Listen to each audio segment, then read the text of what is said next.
The first book of Samuel, otherwise called the first book of the Kings. Chapter 1.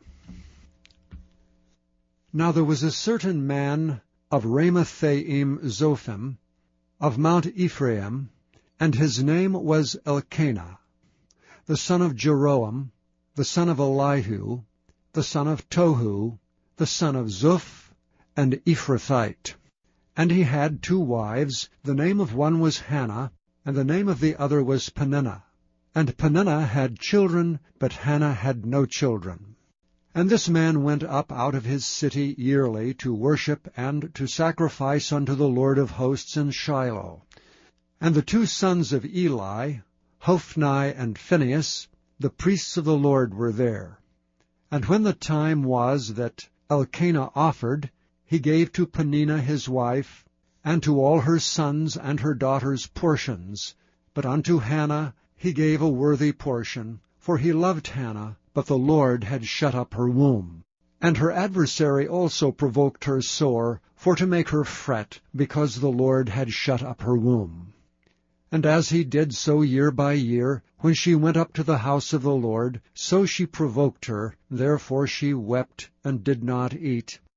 Then said Elkanah her husband to her, Hannah, why weepest thou? And why eatest thou not? And why is thy heart grieved? Am not I better to thee than 10 sons?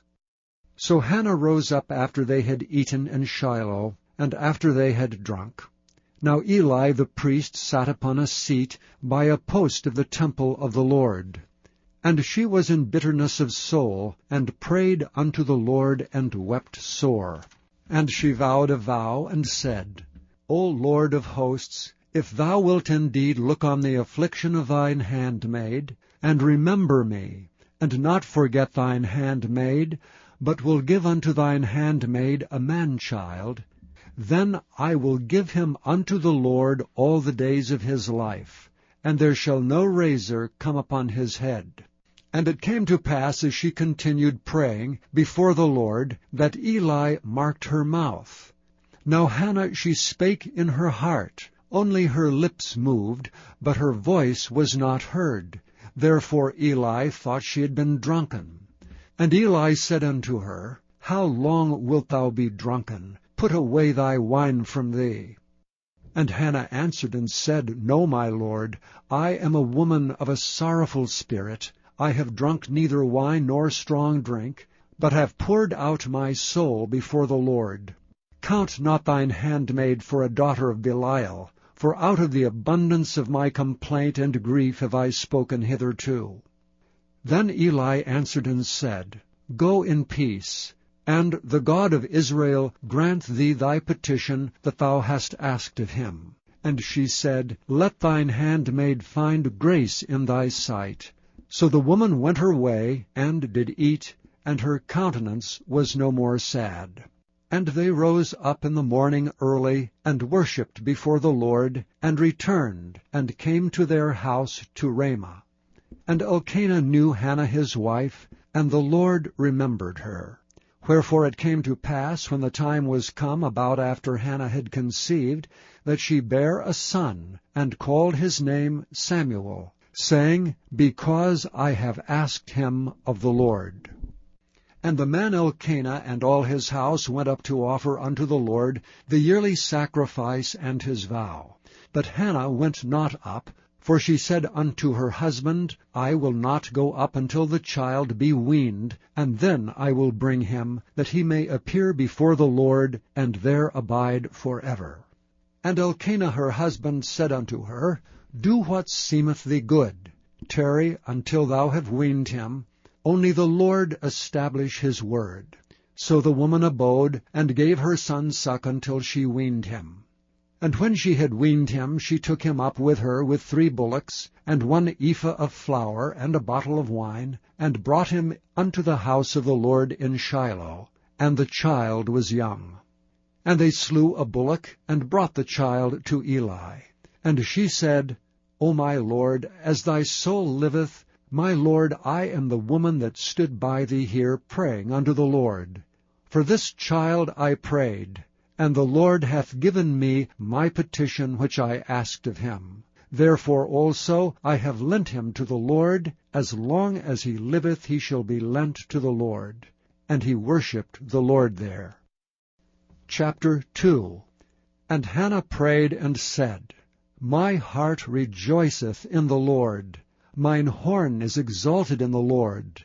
My mouth is enlarged over mine enemies, because I rejoice in thy salvation. There is none holy as the Lord, for there is none beside thee, neither is there any rock like our God. Talk no more so exceeding proudly. Let not arrogancy come out of your mouth. For the Lord is a God of knowledge, and by him actions are weighed. The bows of the mighty men are broken, and they that stumble are girded with strength. They that were full have hired out themselves for bread, and they that were hungry ceased. So that the barren hath borne 7, and she that hath many children is waxed feeble. The Lord killeth and maketh alive. He bringeth down to the grave, and bringeth up. The Lord maketh poor, and maketh rich. He bringeth low, and lifteth up. He raiseth up the poor out of the dust, and lifteth up the beggar from the dunghill, to set them among princes, and to make them inherit the throne of glory. For the pillars of the earth are the Lord's, and he hath set the world upon them. He will keep the feet of his saints, and the wicked shall be silent in darkness. For by strength shall no man prevail. The adversaries of the Lord shall be broken to pieces. Out of heaven shall he thunder upon them. The Lord shall judge the ends of the earth. And he shall give strength unto his king, and exalt the horn of his anointed. And Elkanah went to Ramah to his house, and the child did minister unto the Lord before Eli the priest. Now the sons of Eli were sons of Belial. They knew not the Lord. And the priest's custom with the people was, that when any man offered sacrifice, the priest's servant came while the flesh was in seething, with a flesh hook of 3 teeth in his hand, and he struck it into the pan, or kettle, or cauldron, or pot. All that the flesh hook brought up the priest took for himself. So they did in Shiloh unto all the Israelites that came thither. Also before they burnt the fat, the priest's servant came, and said to the man that sacrificed, Give flesh to roast for the priest, for he will not have sodden flesh of thee, but raw. And if any man said unto him, Let them not fail to burn the fat presently, and then take as much as thy soul desireth, then he would answer him, Nay, but thou shalt give it me now, and if not, I will take it by force. Wherefore the sin of the young men was very great before the Lord, for men abhorred the offering of the Lord. But Samuel ministered before the Lord, being a child, girded with a linen ephod. Moreover his mother made him a little coat, and brought it to him from year to year, when she came up with her husband to offer the yearly sacrifice. And Eli blessed Elkanah and his wife, and said, The Lord give thee seed of this woman for the loan, which is lent to the Lord. And they went unto their own home. And the Lord visited Hannah, so that she conceived and bare 3 sons and 2 daughters. And the child Samuel grew before the Lord. Now Eli was very old, and heard all that his sons did unto all Israel, and how they lay with the women that assembled at the door of the tabernacle of the congregation. And he said unto them, Why do ye such things? For I hear of your evil dealings by all this people. Nay, my sons, for it is no good report that I hear. Ye make the Lord's people to transgress. If one man sin against another, the judge shall judge him. But if a man sin against the Lord, who shall entreat for him? Notwithstanding they hearkened not unto the voice of their father, because the Lord would slay them. And the child Samuel grew on, and was in favor both with the Lord and also with men. And there came a man of God unto Eli, and said unto him, Thus saith the Lord, Did I plainly appear unto the house of thy father when they were in Egypt in Pharaoh's house? And did I choose him out of all the tribes of Israel to be my priest, to offer upon mine altar, to burn incense, to wear an ephod before me? And did I give unto the house of thy father all the offerings made by fire of the children of Israel? Wherefore kick ye at my sacrifice and at mine offering, which I have commanded in my habitation, and honourest thy sons above me, to make yourselves fat with the chiefest of all the offerings of Israel my people? Wherefore the Lord God of Israel saith, I said indeed that thy house and the house of thy father should walk before me forever. But now the Lord saith, Be it far from me, for them that honour me I will honour, and they that despise me shall be lightly esteemed. Behold, the days come, that I will cut off thine arm, and the arm of thy father's house, that there shall not be an old man in thine house. And thou shalt see an enemy in my habitation, and all the wealth which God shall give Israel. And there shall not be an old man in thine house forever. And the man of thine, whom I shall not cut off from mine altar, shall be to consume thine eyes, and to grieve thine heart. And all the increase of thine house shall die in the flower of their age. And this shall be a sign unto thee, that shall come upon thy 2 sons, on Hophni and Phinehas. In one day they shall die both of them. And I will raise me up a faithful priest, that shall do according to that which is in mine heart and in my mind. And I will build him a sure house, and he shall walk before mine anointed forever. And it shall come to pass, that every one that is left in thine house shall come and crouch to him for a piece of silver and a morsel of bread, and shall say, Put me, I pray thee, into one of the priest's offices, that I may eat a piece of bread. Chapter 3. And the child Samuel ministered unto the Lord before Eli. And the word of the Lord was precious in those days. There was no open vision. And it came to pass at that time, when Eli was laid down in his place, and his eyes began to wax dim, that he could not see, and ere the lamp of God went out in the temple of the Lord, where the ark of God was, and Samuel was laid down to sleep, that the Lord called Samuel. And he answered, Here am I. And he ran unto Eli, and said, Here am I, for thou calledst me. And he said, I called not. Lie down again. And he went and lay down. And the Lord called yet again, Samuel. And Samuel arose and went to Eli, and said, Here am I, for thou didst call me. And he answered, I called not, my son. Lie down again. Now Samuel did not yet know the Lord, neither was the word of the Lord yet revealed unto him. And the Lord called Samuel again the 3rd time. And he arose and went to Eli, and said, Here am I, for thou didst call me. And Eli perceived that the Lord had called the child. Therefore Eli said unto Samuel, Go, lie down, and it shall be, if he call thee, that thou shalt say, Speak, Lord, for thy servant heareth.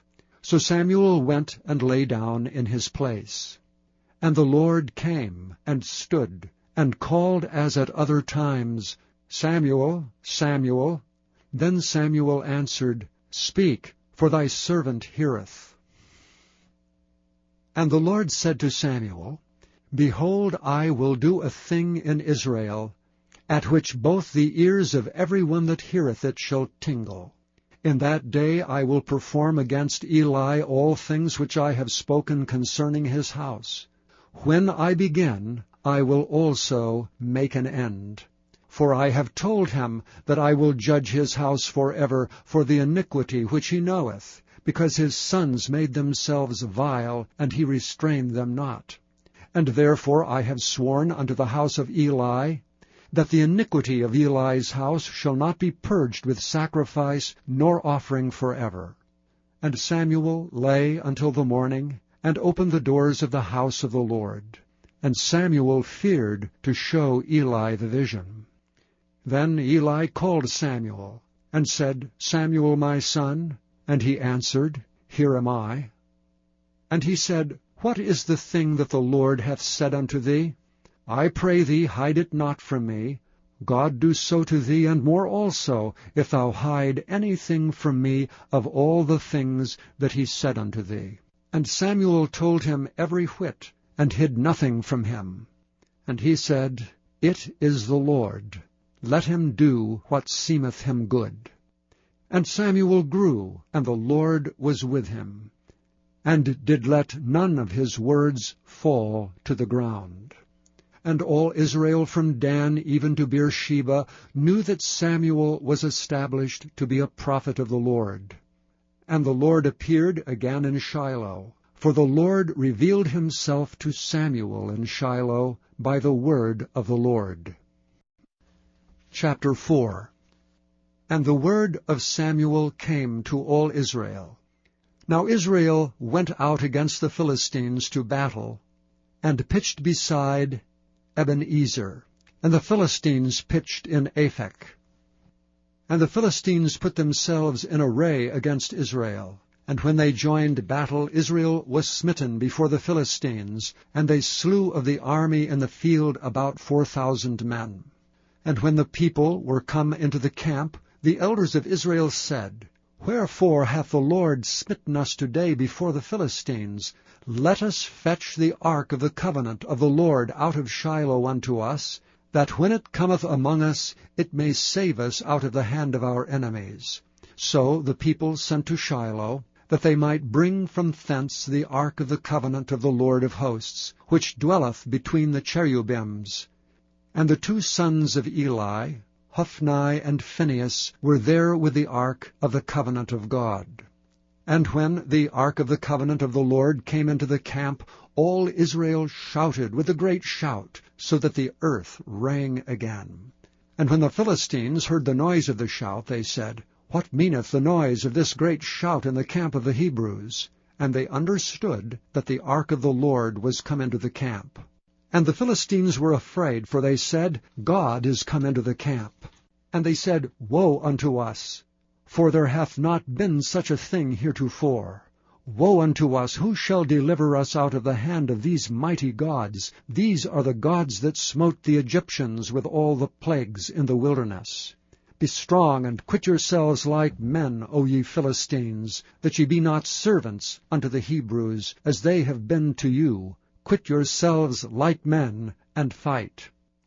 And the Philistines fought, and Israel was smitten, and they fled every man into his tent. And there was a very great slaughter, for there fell of Israel 30,000 footmen. And the ark of God was taken, and the two sons of Eli, Hophni and Phinehas, were slain. And there ran a man of Benjamin out of the army, and came to Shiloh the same day, with his clothes rent, and with earth upon his head. And when he came, lo, Eli sat upon a seat by the wayside watching, for his heart trembled for the ark of God. And when the man came into the city, and told it, all the city cried out. And when Eli heard the noise of the crying, he said, What meaneth the noise of this tumult? And the man came in hastily, and told Eli. Now Eli was 98 years old, and his eyes were dim that he could not see. And the man said unto Eli, I am he that came out of the army, and I fled today out of the army. And he said, What is there done, my son? And the messenger answered and said, Israel is fled before the Philistines, and there hath been also a great slaughter among the people, and thy two sons also, Hophni and Phinehas, are dead, and the ark of God is taken. And it came to pass, when he made mention of the ark of God, that he fell from off the seat backward by the side of the gate, and his neck brake, and he died. For he was an old man, and heavy, and he had judged Israel 40 years. And his daughter-in-law, Phinehas' wife, was with child, near to be delivered. And when she heard the tidings that the ark of God was taken, and that her father-in-law and her husband were dead, she bowed herself and travailed, for her pains came upon her. And about the time of her death, the women that stood by her said unto her, Fear not, for thou hast borne a son. But she answered not, neither did she regard it. And she named the child Ichabod, saying, The glory is departed from Israel, because the ark of God was taken, and because of her father-in-law and her husband. And she said, The glory is departed from Israel, for the ark of God is taken. Chapter 5. And the Philistines took the ark of God, and brought it from Ebenezer unto Ashdod. When the Philistines took the ark of God, they brought it into the house of Dagon, and set it by Dagon. And when they of Ashdod arose early on the morrow, behold, Dagon was fallen upon his face to the earth before the ark of the Lord. And they took Dagon, and set him in his place again. And when they arose early on the morrow morning, behold, Dagon was fallen upon his face to the ground before the ark of the Lord, and the head of Dagon and both the palms of his hands were cut off upon the threshold. Only the stump of Dagon was left to him. Therefore neither the priests of Dagon, nor any that came into Dagon's house, tread on the threshold of Dagon in Ashdod unto this day. But the hand of the Lord was heavy upon them of Ashdod, and he destroyed them, and smote them with emerods, even Ashdod and the coasts thereof. And when the men of Ashdod saw that it was so, they said, The ark of the God of Israel shall not abide with us, for his hand is sore upon us, and upon Dagon our God. They sent therefore and gathered all the lords of the Philistines unto them, and said, What shall we do with the ark of the God of Israel? And they answered, Let the ark of the God of Israel be carried about unto Gath.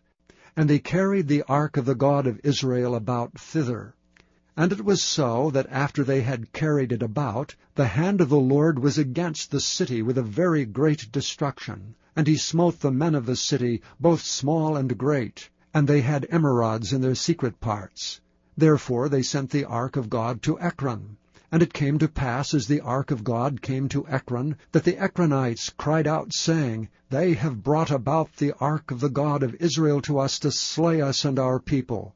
So they sent and gathered together all the lords of the Philistines, and said, Send away the ark of the God of Israel, and let it go again to his own place, that it slay us not and our people.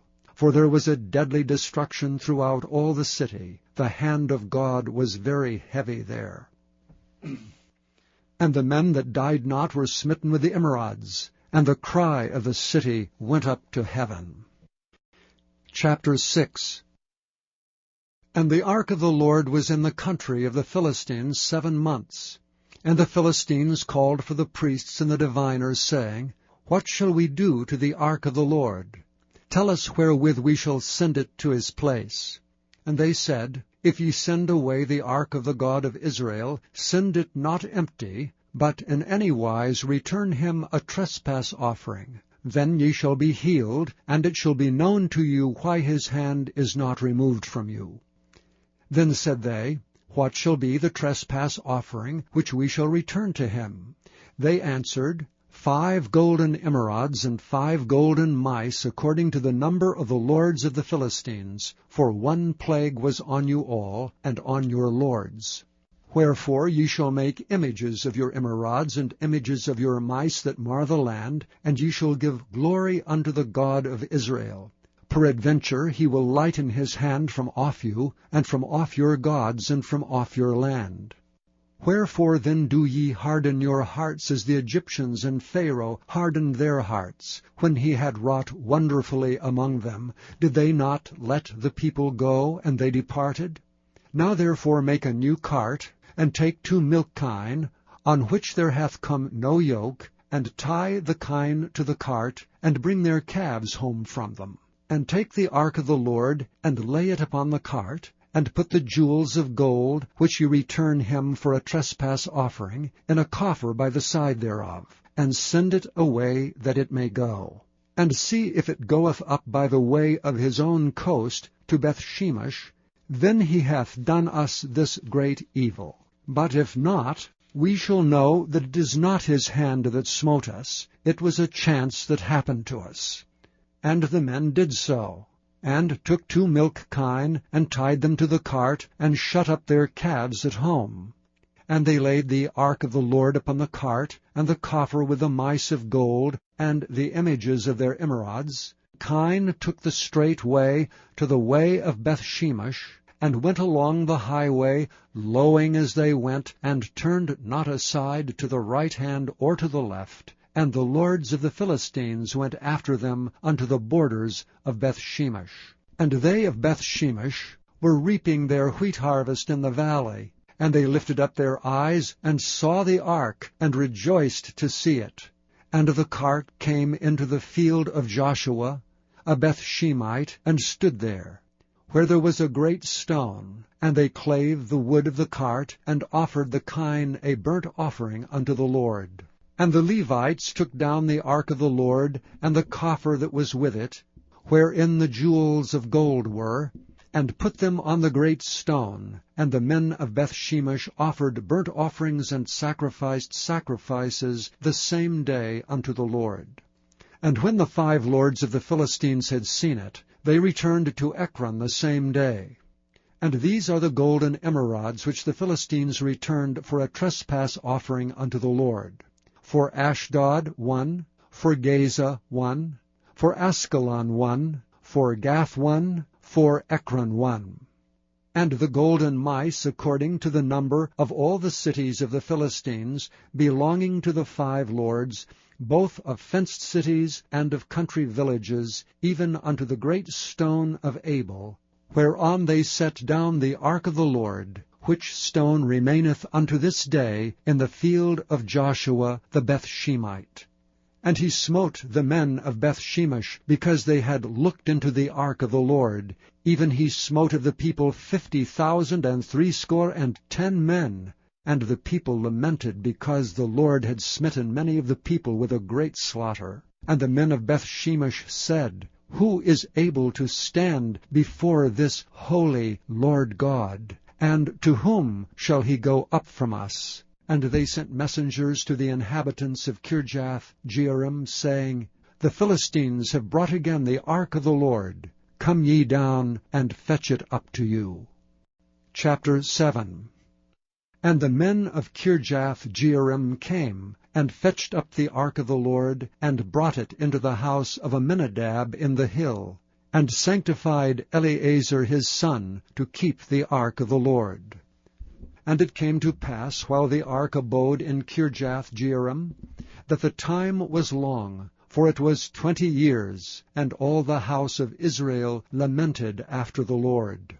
And Samuel spake unto all the house of Israel, saying, If ye do return unto the Lord with all your hearts, then put away the strange gods, and Ashtaroth from among you, and prepare your hearts unto the Lord, and serve him only, and he will deliver you out of the hand of the Philistines. Then the children of Israel did put away Baalim and Ashtaroth, and served the Lord only. And Samuel said, Gather all Israel to Mizpah, and I will pray for you unto the Lord. And they gathered together to Mizpah, and drew water, and poured it out before the Lord, and fasted on that day, and said there, We have sinned against the Lord. And Samuel judged the children of Israel in Mizpah. And when the Philistines heard that the children of Israel were gathered together to Mizpah, the lords of the Philistines went up against Israel. And when the children of Israel heard it, they were afraid of the Philistines. And the children of Israel said to Samuel, Cease not to cry unto the Lord our God for us, that he will save us out of the hand of the Philistines. And Samuel took a sucking lamb, and offered it for a burnt offering holy unto the Lord. And Samuel cried unto the Lord for Israel, and the Lord heard him. And as Samuel was offering up the burnt offering, the Philistines drew near to battle against Israel. But the Lord thundered with a great thunder on that day upon the Philistines, and discomfited them, and they were smitten before Israel. And the men of Israel went out of Mizpah, and pursued the Philistines, and smote them, until they came under Bethkar. Then Samuel took a stone, and set it between Mizpah and Shen, and called the name of it Ebenezer, saying, Hitherto hath the Lord helped us. So the Philistines were subdued, and they came no more into the coast of Israel, and the hand of the Lord was against the Philistines all the days of Samuel. And the cities which the Philistines had taken from Israel were restored to Israel, from Ekron even unto Gath. And the coast thereof did Israel deliver out of the hands of the Philistines. And there was peace between Israel and the Amorites. And Samuel judged Israel all the days of his life. And he went from year to year in circuit to Bethel and Gilgal and Mizpah, and judged Israel in all those places.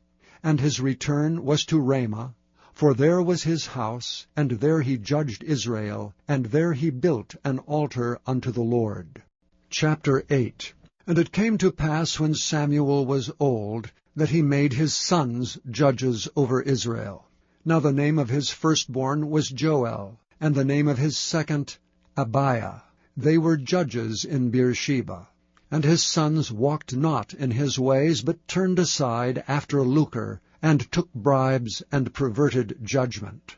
Then all the elders of Israel gathered themselves together, and came to Samuel unto Ramah, and said unto him, Behold, thou art old, and thy sons walk not in thy ways. Now make us a king to judge over us like all the nations. But the thing displeased Samuel when they said, Give us a king to judge us. And Samuel prayed unto the Lord. And the Lord said unto Samuel, Hearken unto the voice of the people in all that they say unto thee, for they have not rejected thee, but they have rejected me, that I should not reign over them. According to all the works which they have done since the day that I brought them up out of Egypt, even unto this day, wherewith they have forsaken me, and served other gods, so do they also unto thee. Now therefore hearken unto their voice. Howbeit, yet protest solemnly unto them, and show them the manner of the king that shall reign over them. And Samuel told all the words of the Lord unto the people that asked of him a king. And he said, This will be the manner of the king that shall reign over you. He will take your sons, and appoint them for himself for his chariots, and to be his horsemen, and some shall run before his chariots. And he will appoint him captains over thousands, and captains over 50s, and will set them to ear his ground, and to reap his harvest, and to make his instruments of war, and instruments of his chariots. And he will take your daughters to be confectionaries, and to be cooks, and to be bakers. And he will take your fields, and your vineyards, and your oliveyards, even the best of them, and give them to his servants. And he will take the tenth of your seed, and of your vineyards, and give to his officers, and to his servants. And he will take your menservants, and your maidservants, and your goodliest young men, and your asses, and put them to his work. He will take the tenth of your sheep, and ye shall be his servants. And ye shall cry out in that day because of your king, which ye shall have chosen you. And the Lord will not hear you in that day. Nevertheless the people refused to obey the voice of Samuel. And they said, Nay, but we will have a king over us, that we also may be like all the nations, and that our king may judge us, and go out before us, and fight our battles. And Samuel heard all the words of the people, and he rehearsed them in the ears of the Lord. And the Lord said to Samuel, Hearken unto their voice, and make them a king. And Samuel said unto the men of Israel, Go ye every man unto his city. Chapter 9. Now there was a man of Benjamin, whose name was Kish, the son of Abiel, the son of Zeror, the son of Bechorath, the son of Aphiah, a Benjamite, a mighty man of power. And he had a son whose name was Saul, a choice young man and a goodly. And there was not among the children of Israel a goodlier person than he. From his shoulders and upward he was higher than any of the people. And the asses of Kish Saul's father were lost. And Kish said to Saul his son, Take now one of the servants with thee, and arise to seek the asses. And he passed through Mount Ephraim, and passed through the land of Shalishah, but they found them not. Then they passed through the land of Shalem, and there they were not. And he passed through the land of the Benjamites, but they found them not. And when they were come to the land of Zuph, Saul said to his servant that was with him, Come and let us return, lest my father leave caring for the asses, and take thought for us. And he said unto him, Behold now, there is in this city a man of God, and he is an honorable man, and all that he saith cometh surely to pass. Now let us go thither, peradventure he can show us our way that we should go. Then said Saul to his servant, But behold, if we go, what shall we bring the man? For the bread is spent in our vessels, and there is not a present to bring to the man of God. What have we? And the servant answered Saul again and said, Behold, I have here at hand the 4th part of a shekel of silver. That will I give to the man of God to tell us our way. Before time in Israel, when a man went to enquire of God, thus he spake, Come and let us go to the seer, for he that is now called a prophet was before time called a seer. Then said Saul to his servant, Well said, come, let us go. So they went unto the city where the man of God was. And as they went up the hill to the city, they found young maidens going out to draw water, and said unto them, Is the seer here? And they answered them, and said, He is, behold, he is before you. Make haste now, for he came today to the city. For there is a sacrifice of the people today in the high place. As soon as ye be come into the city, ye shall straightway find him, before he go up to the high place to eat. For the people will not eat until he come, because he doth bless the sacrifice. And afterwards they eat that be bidden. Now therefore get you up, for about this time ye shall find him. And they went up into the city, and when they were come into the city, behold, Samuel came out against them, for to go up to the high place.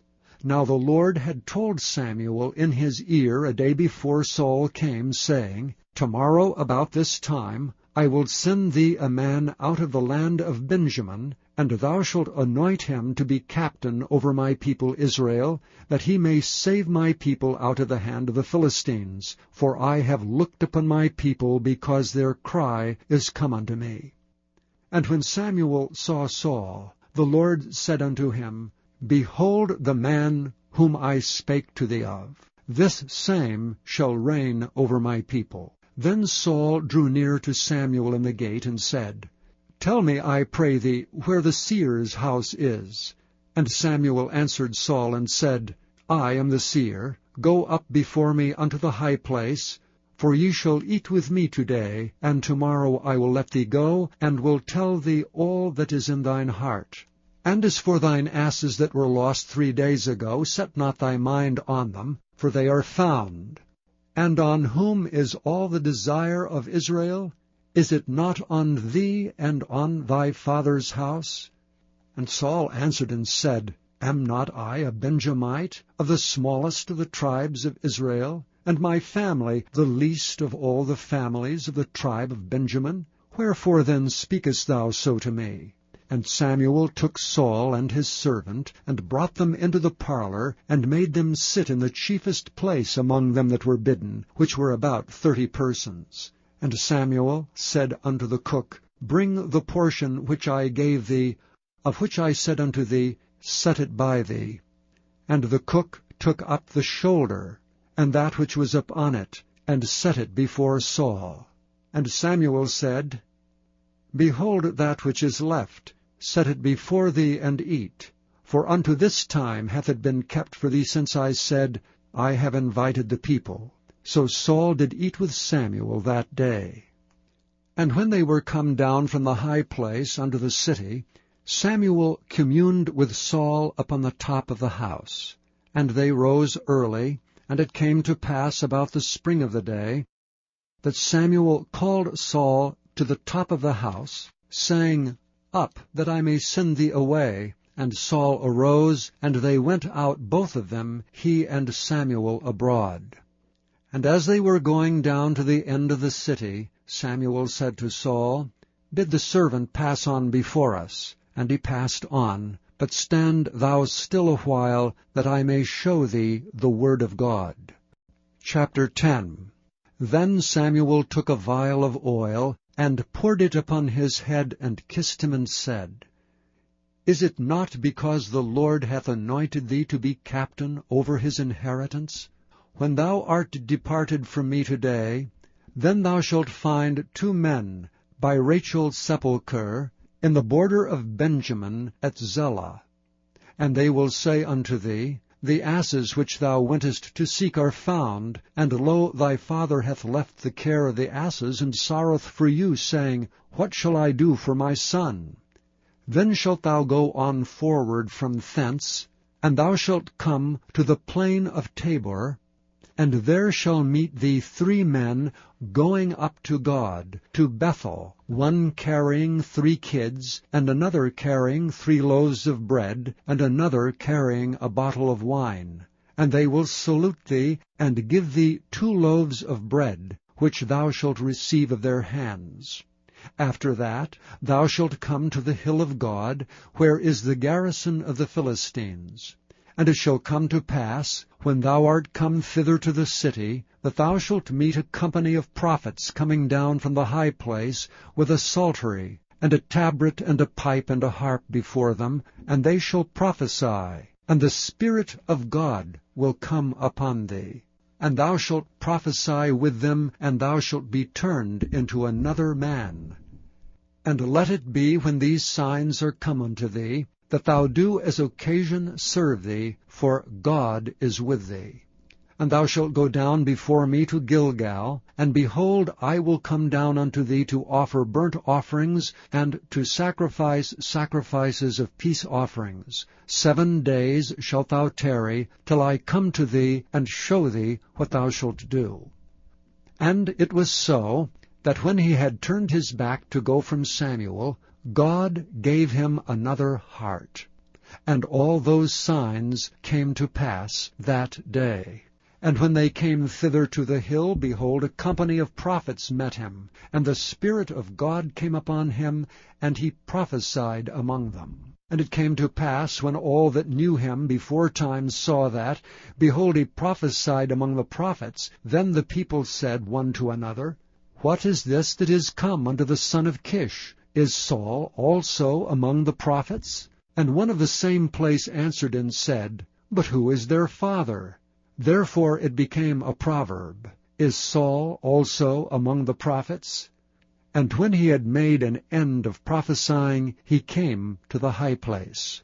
And Saul's uncles said unto him and to his servant, Whither went ye? And he said, To seek the asses, and when we saw that they were nowhere, we came to Samuel. And Saul's uncle said, Tell me, I pray thee, what Samuel said unto you. And Saul said unto his uncle, He told us plainly that the asses were found, but of the matter of the kingdom whereof Samuel spake, he told him not. And Samuel called the people together unto the Lord to Mizpah, and said unto the children of Israel, Thus saith the Lord God of Israel, I brought up Israel out of Egypt, and delivered you out of the hand of the Egyptians, and out of the hand of all kingdoms, and of them that oppressed you. And ye have this day rejected your God, who himself saved you out of all your adversities and your tribulations. And ye have said unto him, Nay, but set a king over us. Now therefore present yourselves before the Lord by your tribes and by your thousands. And when Samuel had caused all the tribes of Israel to come near, the tribe of Benjamin was taken. When he had caused the tribe of Benjamin to come near by their families, the tribe of Matri was taken, and Saul the son of Kish was taken. And when they sought him, he could not be found. Therefore they inquired of the Lord further, if the man should yet come thither. And the Lord answered, Behold, he hath hid himself among the stuff. And they ran and fetched him thence. And when he stood among the people, he was higher than any of the people from his shoulders and upward.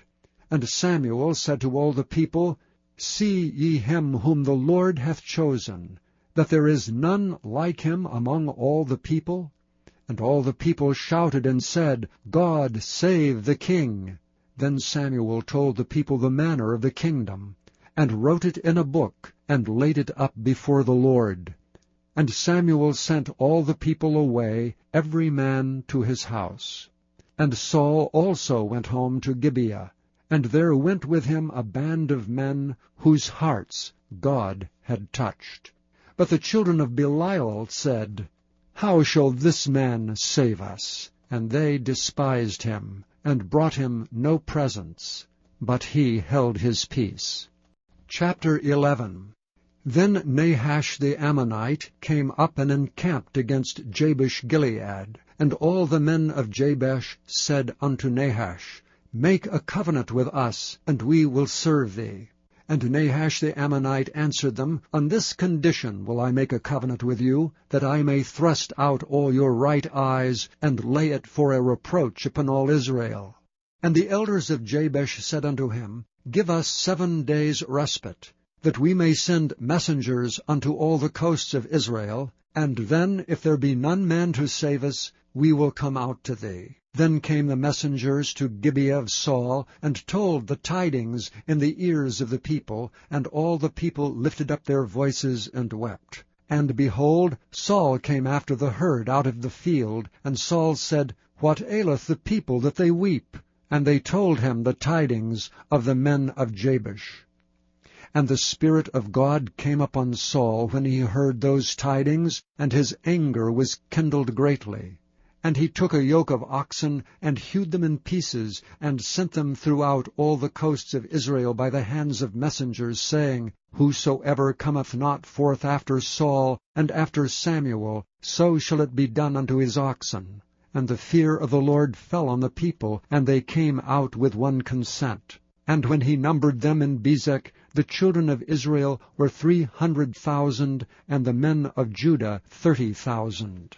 And they said unto the messengers that came, Thus shall ye say unto the men of Jabesh-Gilead, Tomorrow by that time the sun be hot, ye shall have help. And the messengers came and showed it to the men of Jabesh, and they were glad. Therefore the men of Jabesh said, Tomorrow we will come out unto you, and ye shall do with us all that seemeth good unto you.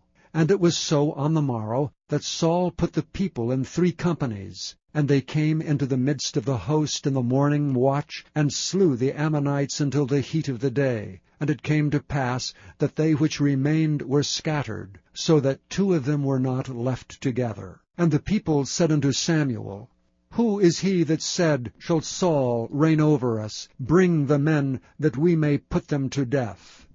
And Saul said, There shall not a man be put to death this day, for today the Lord hath wrought salvation in Israel. Then said Samuel to the people, Come, and let us go to Gilgal, and renew the kingdom there. And all the people went to Gilgal. And there they made Saul king before the Lord in Gilgal, and there they sacrificed sacrifices of peace offerings before the Lord.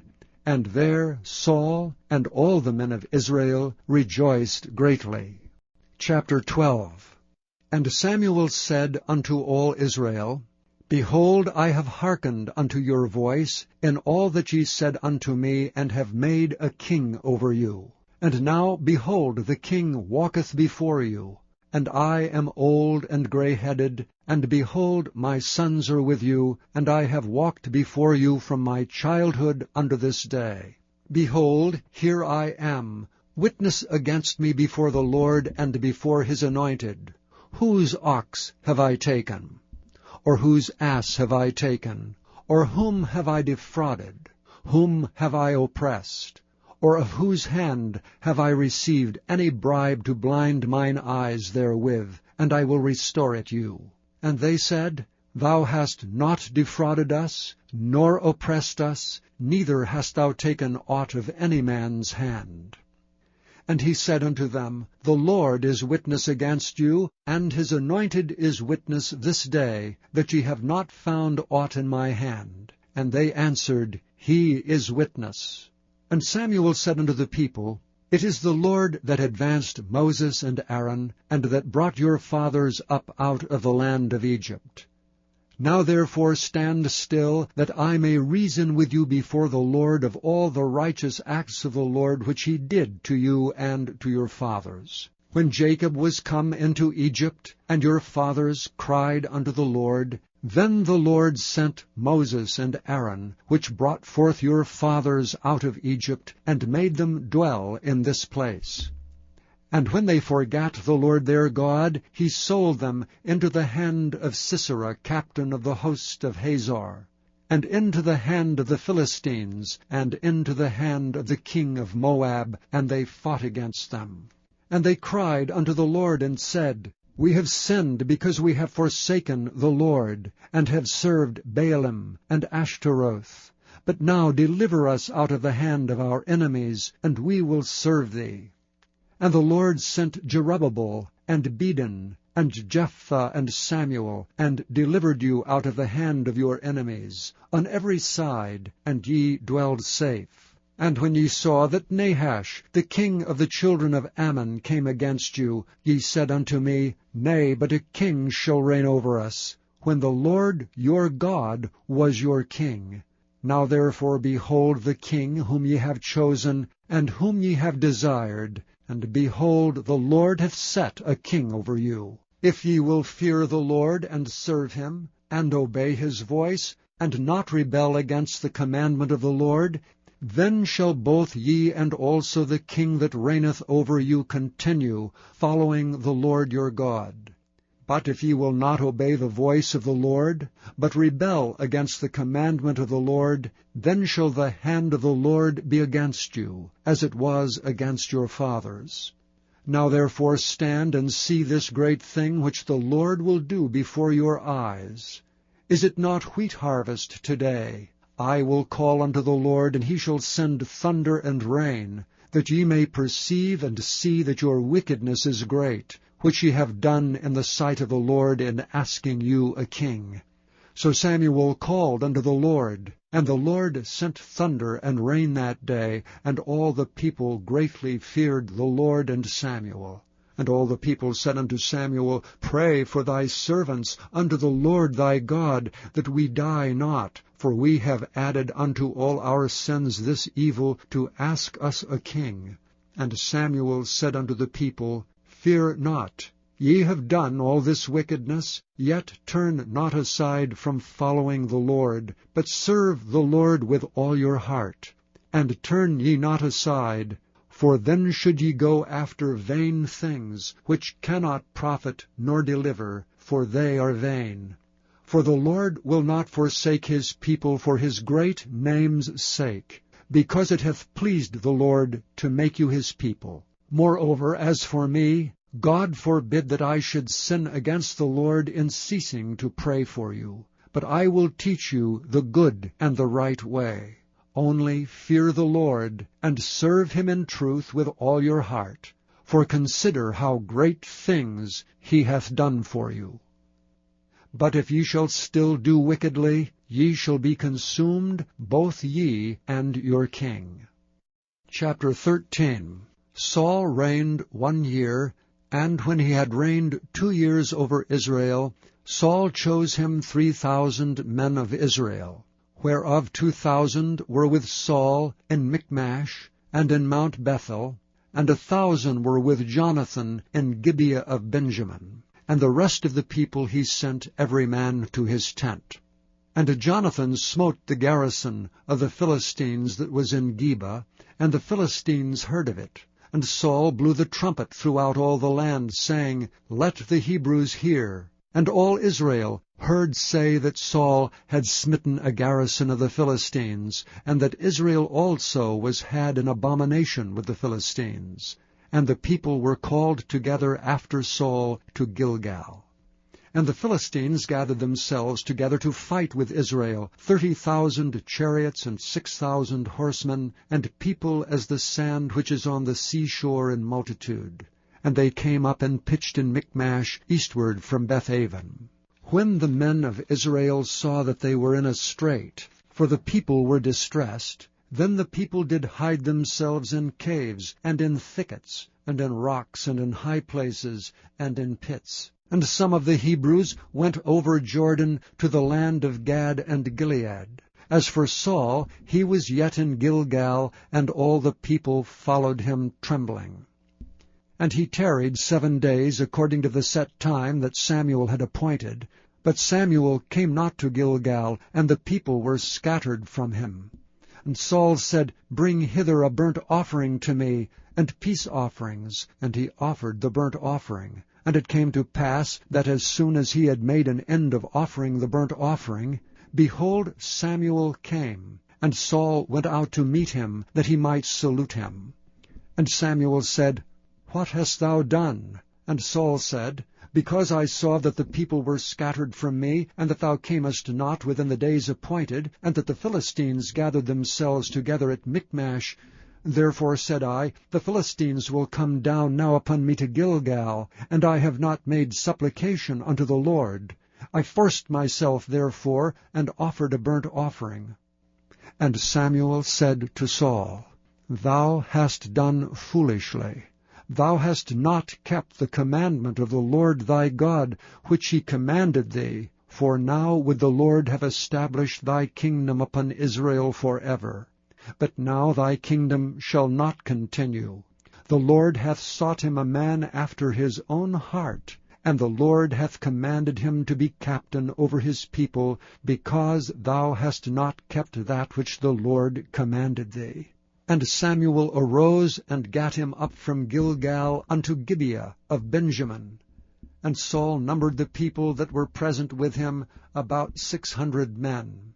And Saul and Jonathan his son, and the people that were present with him, abode in Gibeah of Benjamin. But the Philistines encamped in Michmash. And the spoilers came out of the camp of the Philistines in 3 companies. 1 company turned unto the way that leadeth to Ophrah, unto the land of Shual. And another company turned the way to Beth-horon. And another company turned to the way of the border that looketh to the valley of Zeboim, toward the wilderness. Now there was no smith found throughout all the land of Israel. For the Philistines said, Lest the Hebrews make them swords or spears. But all the Israelites went down to the Philistines to sharpen every man his share, and his coulter, and his axe, and his mattock. Yet they had a file for the mattocks, and for the coulters, and for the forks, and for the axes, and to sharpen the goads. So it came to pass in the day of battle, that there was neither sword nor spear found in the hand of any of the people that were with Saul and Jonathan, but with Saul and with Jonathan his son was there found. And the garrison of the Philistines went out to the passage of Michmash. Chapter 14. Now it came to pass upon a day that Jonathan the son of Saul said unto the young man that bare his armor, Come and let us go over to the Philistines' garrison, that is on the other side. But he told not his father. And Saul tarried in the uttermost part of Gibeah, under a pomegranate tree, which is in Migron. And the people that were with him were about 600 men. And Ahiah the son of Ahitub, Ichabod's brother, the son of Phinehas, the son of Eli, the Lord's priest in Shiloh, wearing an ephod. And the people knew not that Jonathan was gone. And between the passages by which Jonathan sought to go over unto the Philistines' garrison, there was a sharp rock on the one side, and a sharp rock on the other side. And the name of the one was Bozez, and the name of the other Seni. The forefront of the one was situate northward over against Michmash, and the other southward over against Gibeah. And Jonathan said to the young man that bare his armor, Come and let us go over unto the garrison of these uncircumcised. It may be that the Lord will work for us. For there is no restraint to the Lord to save by many or by few. And his armor-bearer said unto him, Do all that is in thine heart. Turn thee, behold, I am with thee according to thy heart. Then said Jonathan, Behold, we will pass over unto these men, and we will discover ourselves unto them. If they say unto us, Tarry until we come to you, then we will stand still in our place, and will not go up unto them. But if they say thus, Come up unto us, then we will go up, for the Lord hath delivered them into our hand. and this shall be a sign unto us. And both of them discovered themselves unto the garrison of the Philistines. And the Philistines said, Behold, the Hebrews come forth out of the holes where they had hid themselves. And the men of the garrison answered Jonathan and his armor-bearer, and said, Come up to us, and we will show you a thing. And Jonathan said unto his armor-bearer, Come up after me, for the Lord hath delivered them into the hand of Israel. And Jonathan climbed up upon his hands and upon his feet, and his armor-bearer after him. And they fell before Jonathan, and his armor-bearer slew after him. And that first slaughter which Jonathan and his armor-bearer made was about 20 men, within as it were an half acre of land, which a yoke of oxen might plough. And there was trembling in the host, in the field, and among all the people. The garrison and the spoilers, they also trembled, and the earth quaked, so it was a very great trembling. And the watchmen of Saul and Gibeah of Benjamin looked, and behold, the multitude melted away, and they went on beating down one another. Then said Saul unto the people that were with him, Number now, and see who is gone from us. And when they had numbered, behold, Jonathan and his armor-bearer were not there. And Saul said unto Ahiah, Bring hither the ark of God. For the ark of God was at that time with the children of Israel. And it came to pass, while Saul talked unto the priest, that the noise that was in the host of the Philistines went on and increased. And Saul said unto the priest, Withdraw thine hand. And Saul and all the people that were with him assembled themselves, and they came to the battle. And behold, every man's sword was against his fellow, and there was a very great discomfiture. Moreover, the Hebrews that were with the Philistines before that time, which went up with them into the camp from the country round about, even they also turned to be with the Israelites that were with Saul and Jonathan. Likewise all the men of Israel which had hid themselves in Mount Ephraim, when they heard that the Philistines fled, even they also followed hard after them in the battle. So the Lord saved Israel that day. And the battle passed over unto Bethaven. And the men of Israel were distressed that day, for Saul had adjured the people, saying, Cursed be the man that eateth any food until evening, that I may be avenged on mine enemies. So none of the people tasted any food. And all they of the land came to a wood, and there was honey upon the ground. And when the people were come into the wood, behold, the honey dropped, but no man put his hand to his mouth, for the people feared the oath. But Jonathan heard not when his father charged the people with an oath, wherefore he put forth the end of the rod that was in his hand, and dipped it in an honeycomb, and put his hand to his mouth, and his eyes were enlightened. Then answered one of the people, and said, Thy father straitly charged the people with an oath, saying, Cursed be the man that eateth any food this day. And the people were faint. Then said Jonathan, My father hath troubled the land. See, I pray you, how mine eyes have been enlightened, because I tasted a little of this honey. How much more if haply the people had eaten freely today of the spoil of their enemies which they found? For had there not been now a much greater slaughter among the Philistines? And they smote the Philistines that day from Michmash to Aijalon, and the people were very faint. And the people flew upon the spoil, and took sheep and oxen and calves, and slew them on the ground, and the people did eat them with the blood. Then they told Saul, saying, Behold, the people sin against the Lord, in that they eat with the blood. And he said, Ye have transgressed, roll a great stone unto me this day. And Saul said, Disperse yourselves among the people, and say unto them, Bring me hither every man his ox and every man his sheep, and slay them here and eat, and sin not against the Lord in eating with the blood. And all the people brought every man his ox with him that night, and slew them there. And Saul built an altar unto the Lord. The same was the first altar that he built unto the Lord. And Saul said, Let us go down after the Philistines by night, and spoil them until the morning light, and let us not leave a man of them. And they said, Do whatsoever seemeth good unto thee. Then said the priest, Let us draw near hither unto God. And Saul asked counsel of God, Shall I go down after the Philistines? Wilt thou deliver them into the hand of Israel? But he answered him not that day. And Saul said, Draw ye near hither all the chief of the people, and know and see wherein this sin hath been this day. For as the Lord liveth, which saveth Israel, though it be in Jonathan my son, he shall surely die. But there was not a man among the people that answered him. Then said he unto all Israel, Be ye on one side, and I and Jonathan my son will be on the other side. And the people said unto Saul, Do what seemeth good unto thee. Therefore Saul said unto the Lord God of Israel, Give a perfect lot. And Saul and Jonathan were taken, but the people escaped. And Saul said, Cast lots between me and Jonathan my son. And Jonathan was taken. Then Saul said to Jonathan, Tell me what thou hast done. And Jonathan told him, and said, I did but taste a little honey with the end of the rod that was in mine hand, and lo, I must die. And Saul answered, God do so and more also, for thou shalt surely die, Jonathan. And the people said unto Saul, Shall Jonathan die, who hath wrought this great salvation in Israel? God forbid. As the Lord liveth, there shall not one hair of his head fall to the ground, for he hath wrought with God this day. So the people rescued Jonathan, that he died not. Then Saul went up from following the Philistines, and the Philistines went to their own place.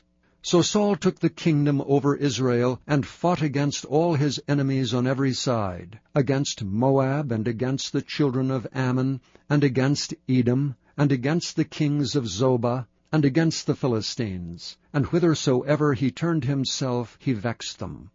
And he gathered an host, and smote the Amalekites, and delivered Israel out of the hands of them that spoiled them. Now the sons of Saul were Jonathan, and Ishuai, and Melchishua. And the names of his 2 daughters were these, the name of the firstborn Merab, and the name of the younger Michal. And the name of Saul's wife was Ahinoam, the daughter of Ahimaaz. And the name of the captain of his host was Abner, the son of Ner, Saul's uncle. And Kish was the father of Saul, and Ner the father of Abner was the son of Abiel. And there was sore war against the Philistines all the days of Saul. And when Saul saw any strong man or any valiant man, he took him unto him. Chapter 15. Samuel also said unto Saul, The Lord sent me to anoint thee to be king over his people, over Israel. Now therefore hearken thou unto the voice of the words of the Lord. Thus saith the Lord of hosts, I remember that which Amalek did to Israel, how he laid wait for him in the way when he came up from Egypt. Now go and smite Amalek, and utterly destroy all that they have, and spare them not, but slay both man and woman, infant and suckling, ox and sheep, camel and ass. And Saul gathered the people together, and numbered them in Telaim, 200,000 footmen, and 10,000 men of Judah. And Saul came to a city of Amalek, and laid wait in the valley. And Saul said unto the Kenites, Go, depart, get you down from among the Amalekites, lest I destroy you with them. For ye showed kindness to all the children of Israel when they came up out of Egypt. So the Kenites departed from among the Amalekites. And Saul smote the Amalekites from Havilah until thou comest to Shur, that is over against Egypt. And he took Agag, the king of the Amalekites, alive, and utterly destroyed all the people with the edge of the sword. But Saul and the people spared Agag, and the best of the sheep, and of the oxen, and of the fatlings, and the lambs, and all that was good, and would not utterly destroy them. But everything that was vile and refuse, that they destroyed utterly. Then came the word of the Lord unto Samuel, saying, It repenteth me that I have set up Saul to be king, for he is turned back from following me, and hath not performed my commandments. And it grieved Samuel, and he cried unto the Lord all night. And when Samuel rose early to meet Saul in the morning, it was told Samuel, saying, Saul came to Carmel, and behold, he set him up a place, and is gone about, and passed on, and gone down to Gilgal. And Samuel came to Saul, And Saul said unto him, Blessed be thou of the Lord, I have performed the commandment of the Lord. And Samuel said, What meaneth then this bleating of the sheep in mine ears, and the lowing of the oxen which I hear? And Saul said, They have brought them from the Amalekites, for the people spared the best of the sheep and the oxen to sacrifice unto the Lord thy God, and the rest we have utterly destroyed. Then Samuel said unto Saul, Stay, and I will tell thee what the Lord hath said to me this night. And he said unto him, Say on. And Samuel said, When thou wast little in thine own sight, wast thou not made the head of the tribes of Israel, and the Lord anointed thee king over Israel? And the Lord sent thee on a journey, and said, Go and utterly destroy the sinners, the Amalekites, and fight against them until they be consumed. Wherefore then didst thou not obey the voice of the Lord, but didst fly upon the spoil, and didst bring evil in the sight of the Lord? And Saul said unto Samuel, Yea, I have obeyed the voice of the Lord, and have gone the way which the Lord sent me, and have brought Agag the king of Amalek, and have utterly destroyed the Amalekites. But the people took of the spoil, sheep and oxen, the chief of the things which should have been utterly destroyed, to sacrifice unto the Lord thy God in Gilgal. And Samuel said, Hath the Lord as great delight in burnt offerings and sacrifices as in obeying the voice of the Lord? Behold, to obey is better than sacrifice, and to hearken than the fat of rams. For rebellion is as the sin of witchcraft, and stubbornness is as iniquity and idolatry.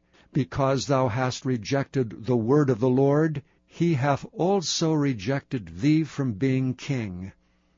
And Saul said unto Samuel, I have sinned, for I have transgressed the commandment of the Lord, and thy words, because I feared the people and obeyed their voice. Now therefore I pray thee pardon my sin, and turn again with me, that I may worship the Lord. And Samuel said unto Saul, I will not return with thee, for thou hast rejected the word of the Lord, and the Lord hath rejected thee from being king over Israel. And as Samuel turned about to go away, he laid hold upon the skirt of his mantle, and it rent. And Samuel said unto him, The Lord hath rent the kingdom of Israel from thee this day, and hath given it to a neighbor of thine that is better than thou. And also the strength of Israel will not lie nor repent, for he is not a man that he should repent. Then he said, I have sinned, yet honor me now, I pray thee, before the elders of my people, and before Israel, and turn again with me, that I may worship the Lord thy God. So Samuel turned again after Saul, and Saul worshipped the Lord. Then said Samuel, Bring ye hither to me Agag, the king of the Amalekites. And Agag came unto him delicately. And Agag said, Surely the bitterness of death is past. And Samuel said, As thy sword hath made women childless, so shall thy mother be childless among women. And Samuel hewed Agag in pieces before the Lord in Gilgal. Then Samuel went to Ramah, and Saul went up to his house in Gibeah of Saul. And Samuel came no more to see Saul until the day of his death. Nevertheless Samuel mourned for Saul, and the Lord repented that he had made Saul king over Israel. Chapter 16. And the Lord said unto Samuel, How long wilt thou mourn for Saul, seeing I have rejected him from reigning over Israel? Fill thine horn with oil, and go. I will send thee to Jesse the Bethlehemite, for I have provided me a king among his sons. And Samuel said, How can I go? If Saul hear it, he will kill me. And the Lord said, Take an heifer with thee, and say, I am come to sacrifice to the Lord. And call Jesse to the sacrifice, and I will show thee what thou shalt do. and thou shalt anoint unto me him whom I name unto thee. And Samuel did that which the Lord spake, and came to Bethlehem. And the elders of the town trembled at his coming, and said, Comest thou peaceably? And he said, Peaceably. I am come to sacrifice unto the Lord. Sanctify yourselves, and come with me to the sacrifice. And he sanctified Jesse and his sons, and called them to the sacrifice. And it came to pass, when they were come, that he looked on Eliab, and said, Surely the Lord's anointed is before him. But the Lord said unto Samuel, Look not on his countenance, or on the height of his stature, because I have refused him. For the Lord seeth not as man seeth. For man looketh on the outward appearance, but the Lord looketh on the heart. Then Jesse called Abinadab, and made him pass before Samuel. And he said, Neither hath the Lord chosen this. Then Jesse made Shammah to pass by, and he said, Neither hath the Lord chosen this. Again Jesse made 7 of his sons to pass before Samuel, and Samuel said unto Jesse, The Lord hath not chosen these. And Samuel said unto Jesse, Are here all thy children? And he said, There remaineth yet the youngest, and behold, he keepeth the sheep. And Samuel said unto Jesse, Send and fetch him, for we will not sit down till he come hither. And he sent and brought him in. Now he was ruddy, and withal of a beautiful countenance, and goodly to look to. And the Lord said, Arise, anoint him, for this is he. Then Samuel took the horn of oil, and anointed him in the midst of his brethren. And the Spirit of the Lord came upon David from that day forward. So Samuel rose up and went to Ramah. But the Spirit of the Lord departed from Saul, and an evil spirit from the Lord troubled him. And Saul's servants said unto him, Behold, now an evil spirit from God troubleth thee. Let our Lord now command thy servants, which are before thee, to seek out a man who is a cunning player on an harp. And it shall come to pass, when the evil spirit from God is upon thee, that he shall play with his hand, and thou shalt be well. And Saul said unto his servants, Provide me now a man that can play well, and bring him to me. Then answered one of the servants, and said, Behold, I have seen a son of Jesse the Bethlehemite, that is cunning in playing, and a mighty valiant man, and a man of war, and prudent in matters, and a comely person, and the Lord is with him. Wherefore Saul sent messengers unto Jesse, and said, Send me David thy son, which is with the sheep. And Jesse took an ass laden with bread, and a bottle of wine, and a kid, and sent them by David his son unto Saul. And David came to Saul, and stood before him. And he loved him greatly, and he became his armor-bearer. And Saul sent to Jesse, saying, Let David, I pray thee, stand before me, for he hath found favor in my sight. And it came to pass, when the evil spirit from God was upon Saul, that David took an harp and played with his hand. So Saul was refreshed, and was well, and the evil spirit departed from him. Chapter 17. Now the Philistines gathered together their armies to battle, and were gathered together at Shochoh, which belongeth to Judah, and pitched between Shochoh and Azekah in Ephes-dammim. And Saul and the men of Israel were gathered together, and pitched by the valley of Elah, and set the battle in array against the Philistines. And the Philistines stood on a mountain on the one side, and Israel stood on a mountain on the other side, and there was a valley between them. And there went out a champion out of the camp of the Philistines, named Goliath of Gath, whose height was 6 cubits and a span. And he had an helmet of brass upon his head, and he was armed with a coat of mail, and the weight of the coat was 5,000 shekels of brass.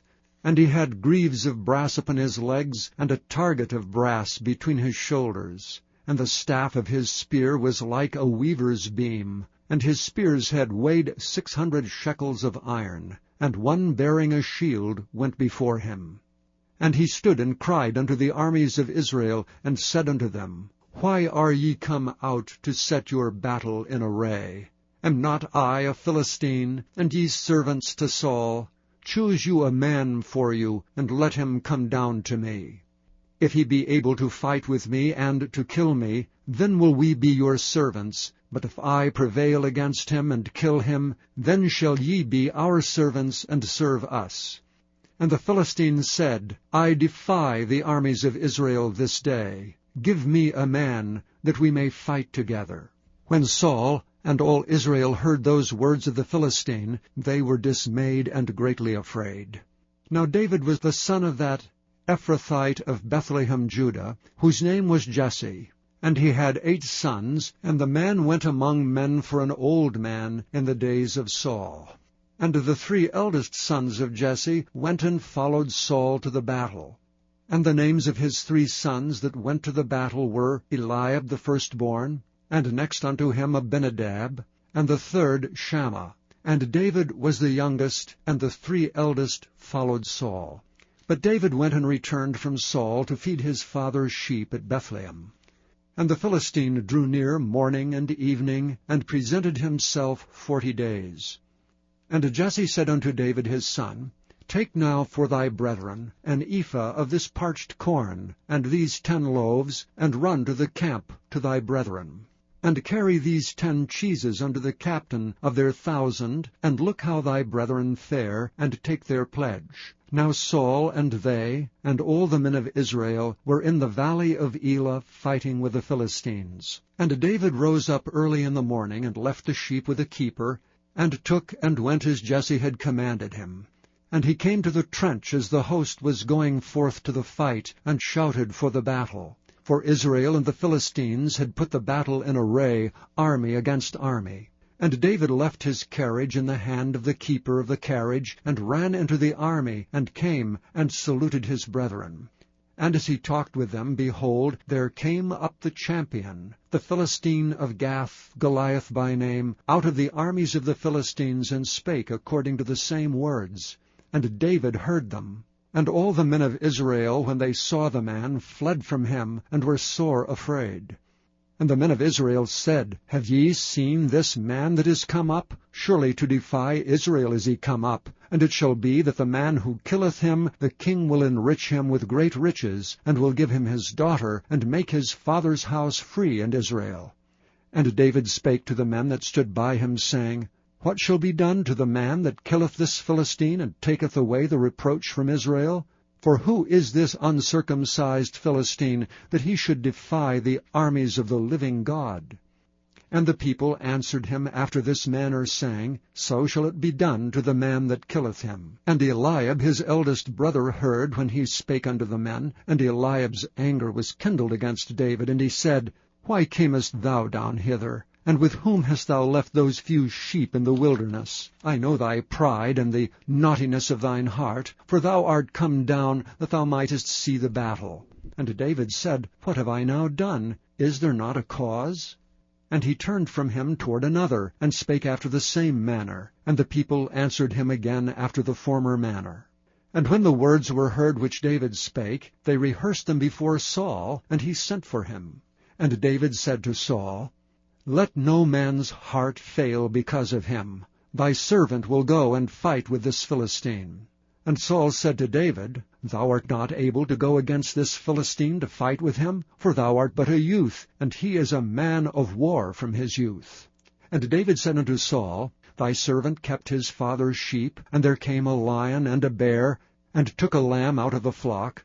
And I went out after him, and smote him, and delivered it out of his mouth. And when he rose against me, I caught him by his beard, and smote him, and slew him. Thy servant slew both the lion and the bear.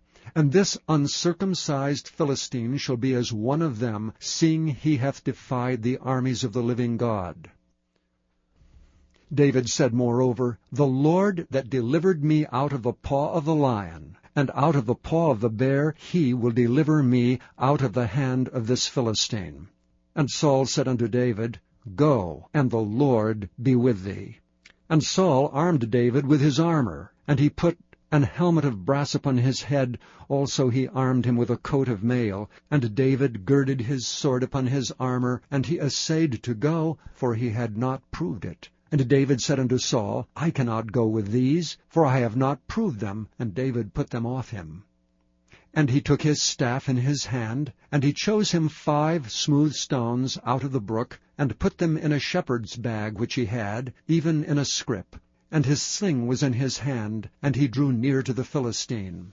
And the Philistine came on, and drew near unto David, and the man that bare the shield went before him. And when the Philistine looked about and saw David, he disdained him, for he was but a youth, and ruddy, and of a fair countenance. And the Philistine said unto David, Am I a dog, that thou comest to me with staves?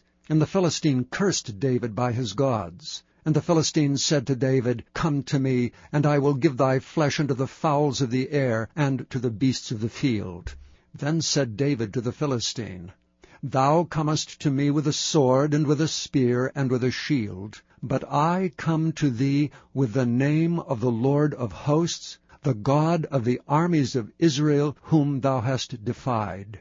This day will the Lord deliver thee into mine hand, and I will smite thee, and take thine head from thee, and I will give the carcasses of the host of the Philistines this day unto the fowls of the air, and to the wild beasts of the earth, that all the earth may know that there is a God in Israel.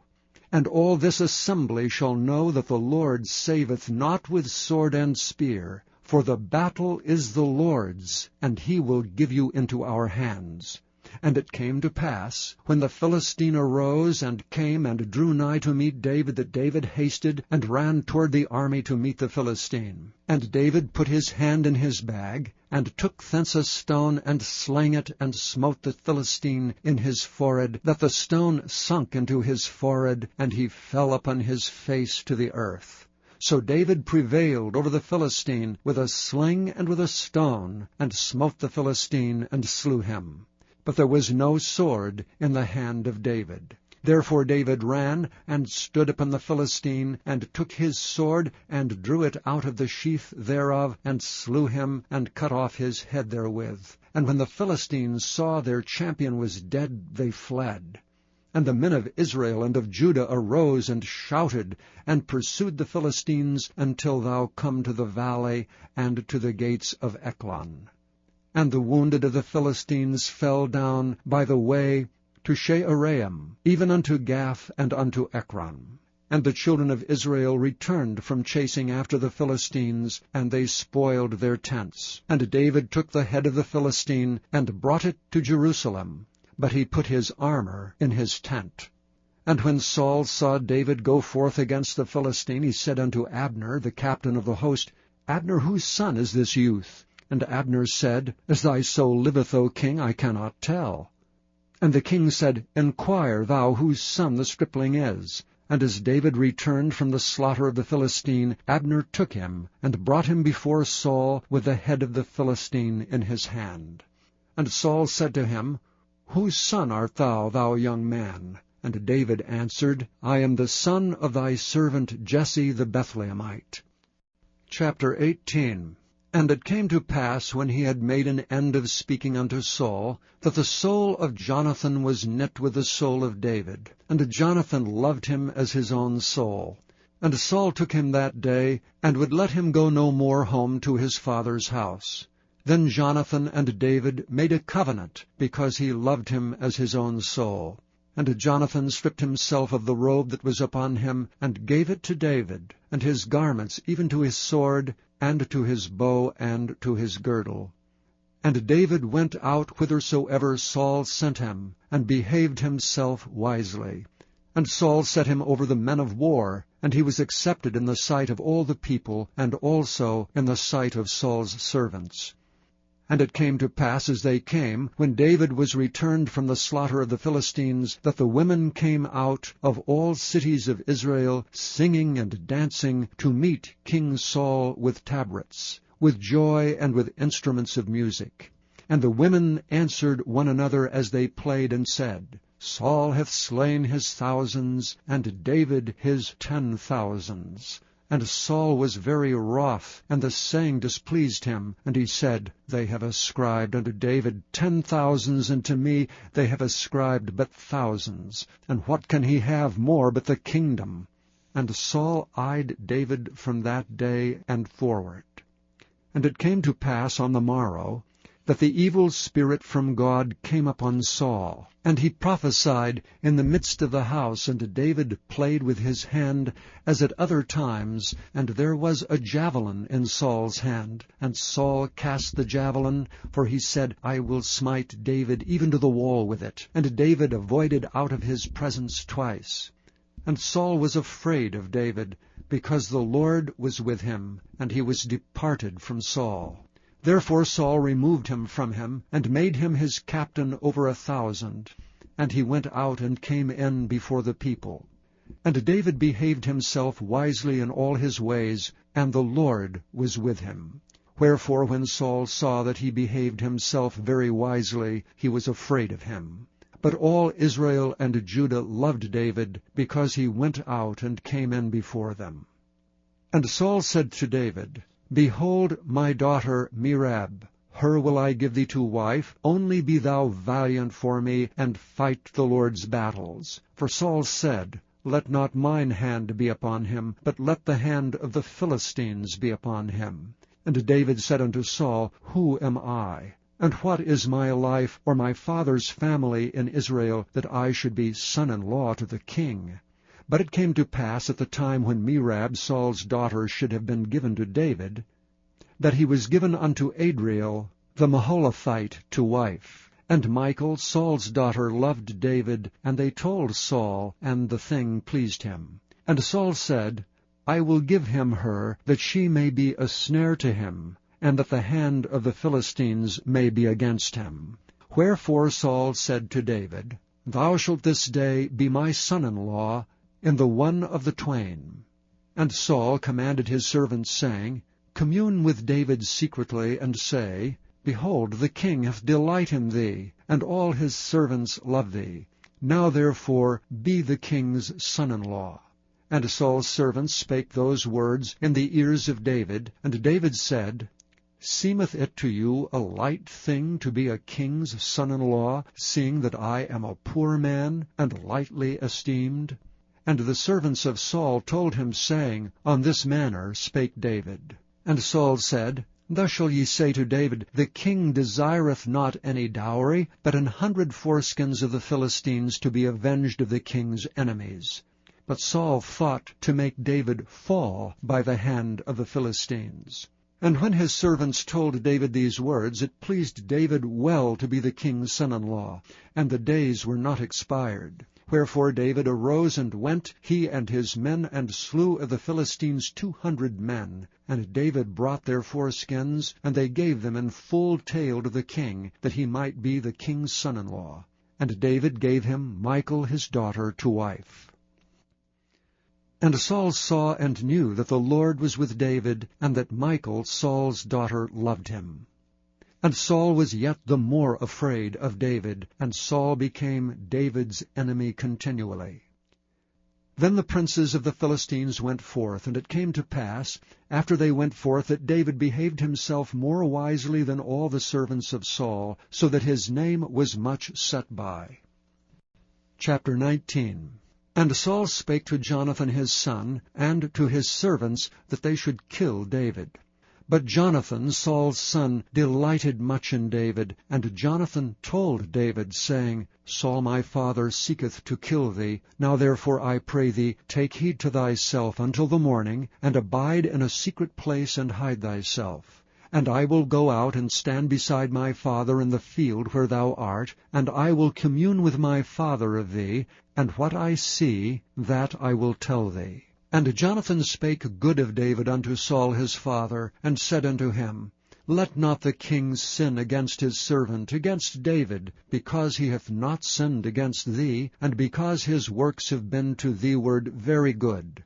For he did put his life in his hand, and slew the Philistine, and the Lord wrought a great salvation for all Israel. Thou sawest it, and didst rejoice. Wherefore then wilt thou sin against innocent blood, to slay David without a cause? And Saul hearkened unto the voice of Jonathan. And Saul sware, As the Lord liveth, he shall not be slain. And Jonathan called David, and Jonathan showed him all those things. And Jonathan brought David to Saul, and he was in his presence as in times past. And there was war again. And David went out and fought with the Philistines, and slew them with a great slaughter, and they fled from him. And the evil spirit from the Lord was upon Saul, as he sat in his house with his javelin in his hand, and David played with his hand. And Saul sought to smite David even to the wall with a javelin, but he slipped away out of Saul's presence, and he smote the javelin into the wall. And David fled and escaped that night. Saul also sent messengers unto David's house to watch him, and to slay him in the morning. And Michal David's wife told him, saying, If thou save not thy life tonight, tomorrow thou shalt be slain. So Michal let David down through a window, and he went and fled and escaped. And Michal took an image, and laid it in the bed, and put a pillow of goat's hair for his bolster, and covered it with a cloth. And when Saul sent messengers to take David, she said, He is sick. And Saul sent the messengers again to see David, saying, Bring him up to me in the bed, that I may slay him. And when the messengers were come in, behold, there was an image in the bed, with a pillow of goat's hair for his bolster. And Saul said unto Michal, Why hast thou deceived me so, and sent away mine enemy, that he is escaped? And Michal answered Saul, He said unto me, Let me go, why should I kill thee? So David fled and escaped, and came to Samuel to Ramah, and told him all that Saul had done to him. And he and Samuel went and dwelt in Naioth. And it was told Saul, saying, Behold, David is at Naioth in Ramah. And Saul sent messengers to take David. And when they saw the company of the prophets prophesying, and Samuel standing as appointed over them, the Spirit of God was upon the messengers of Saul, and they also prophesied. And when it was told Saul, he sent other messengers, and they prophesied likewise. And Saul sent messengers again the third time, and they prophesied also. Then went he also to Ramah, and came to a great well that is in Siku. And he asked and said, Where are Samuel and David? And one said, Behold, they be at Naioth in Ramah. And he went thither to Naioth in Ramah, and the Spirit of God was upon him also. And he went on and prophesied until he came to Naioth in Ramah. And he stripped off his clothes also, and prophesied before Samuel in like manner, and lay down naked all that day and all that night. Wherefore they say, Is Saul also among the prophets? Chapter 20. And David fled from Naioth in Ramah, and came and said before Jonathan, What have I done? What is mine iniquity, and what is my sin before thy father, that he seeketh my life? And he said unto him, God forbid, thou shalt not die. Behold, my father will do nothing either great or small, but that he will show it me. And why should my father hide this thing from me? It is not so. And David sware moreover, and said, Thy father certainly knoweth that I have found grace in thine eyes. And he saith, Let not Jonathan know this, lest he be grieved. But truly as the Lord liveth, and as thy soul liveth, there is but a step between me and death. Then said Jonathan unto David, Whatsoever thy soul desireth, I will even do it for thee. And David said unto Jonathan, Behold, tomorrow is the new moon, and I should not fail to sit with the king at meat. But let me go, that I may hide myself in the field, unto the third day at even. If thy father at all miss me, then say, David earnestly asked leave of me, that he might run to Bethlehem his city, for there is a yearly sacrifice there for all the family. If he say thus, It is well, thy servant shall have peace. But if he be very wroth, then be sure that evil is determined by him.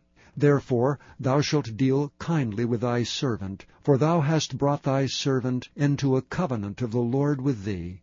Notwithstanding, if there be in me iniquity, slay me thyself, for why shouldst thou bring me to thy father? And Jonathan said, Far be it from thee. For if I knew certainly that evil were determined by my father to come upon thee, then would I not tell it thee? Then said David to Jonathan, Who shall tell me? Or what if thy father answer thee roughly? And Jonathan said unto David, Come, and let us go out into the field. And they went out both of them into the field. And Jonathan said unto David, O Lord God of Israel, when I have sounded my father about tomorrow any time, or the third day, and behold, if there be good toward David, and I then send not unto thee, and show it thee, the Lord do so and much more to Jonathan. But if it please my father to do thee evil, then I will show it thee, and send thee away, that thou mayest go in peace. And the Lord be with thee, as he hath been with my father. And thou shalt not only, while yet I live, show me the kindness of the Lord, that I die not, but also thou shalt not cut off thy kindness from my house forever, no, not when the Lord hath cut off the enemies of David, every one of them from the face of the earth. So Jonathan made a covenant with the house of David, saying, Let the Lord even require it at the hand of David's enemies. And Jonathan caused David to swear again, because he loved him, for he loved him as he loved his own soul. Then Jonathan said to David, Tomorrow is the new moon, and thou shalt be missed, because thy seat will be empty. And when thou hast stayed 3 days, then thou shalt go down quickly, and come to the place where thou didst hide thyself when the business was in hand, and shalt remain by the stone Ezel. And I will shoot 3 arrows on the side thereof, as though I shot at a mark. And behold, I will send a lad, saying, Go, find out the arrows. If I expressly say unto the lad, Behold, the arrows are on this side of thee, take them, then come thou, for there is peace to thee, and no hurt, as the Lord liveth.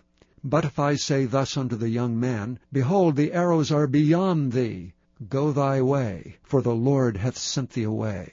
And as touching the matter which thou and I have spoken of, behold, the Lord be between thee and me forever. So David hid himself in the field, and when the new moon was come, the king sat him down to eat meat. And the king sat upon his seat, as at other times, even upon a seat by the wall. And Jonathan arose, and Abner sat by Saul's side, and David's place was empty. Nevertheless Saul spake not anything that day, for he thought, Something hath befallen him. He is not clean. Surely he is not clean. And it came to pass on the morrow, which was the 2nd day of the month, that David's place was empty. And Saul said unto Jonathan his son, Wherefore cometh not the son of Jesse to meat, neither yesterday nor today?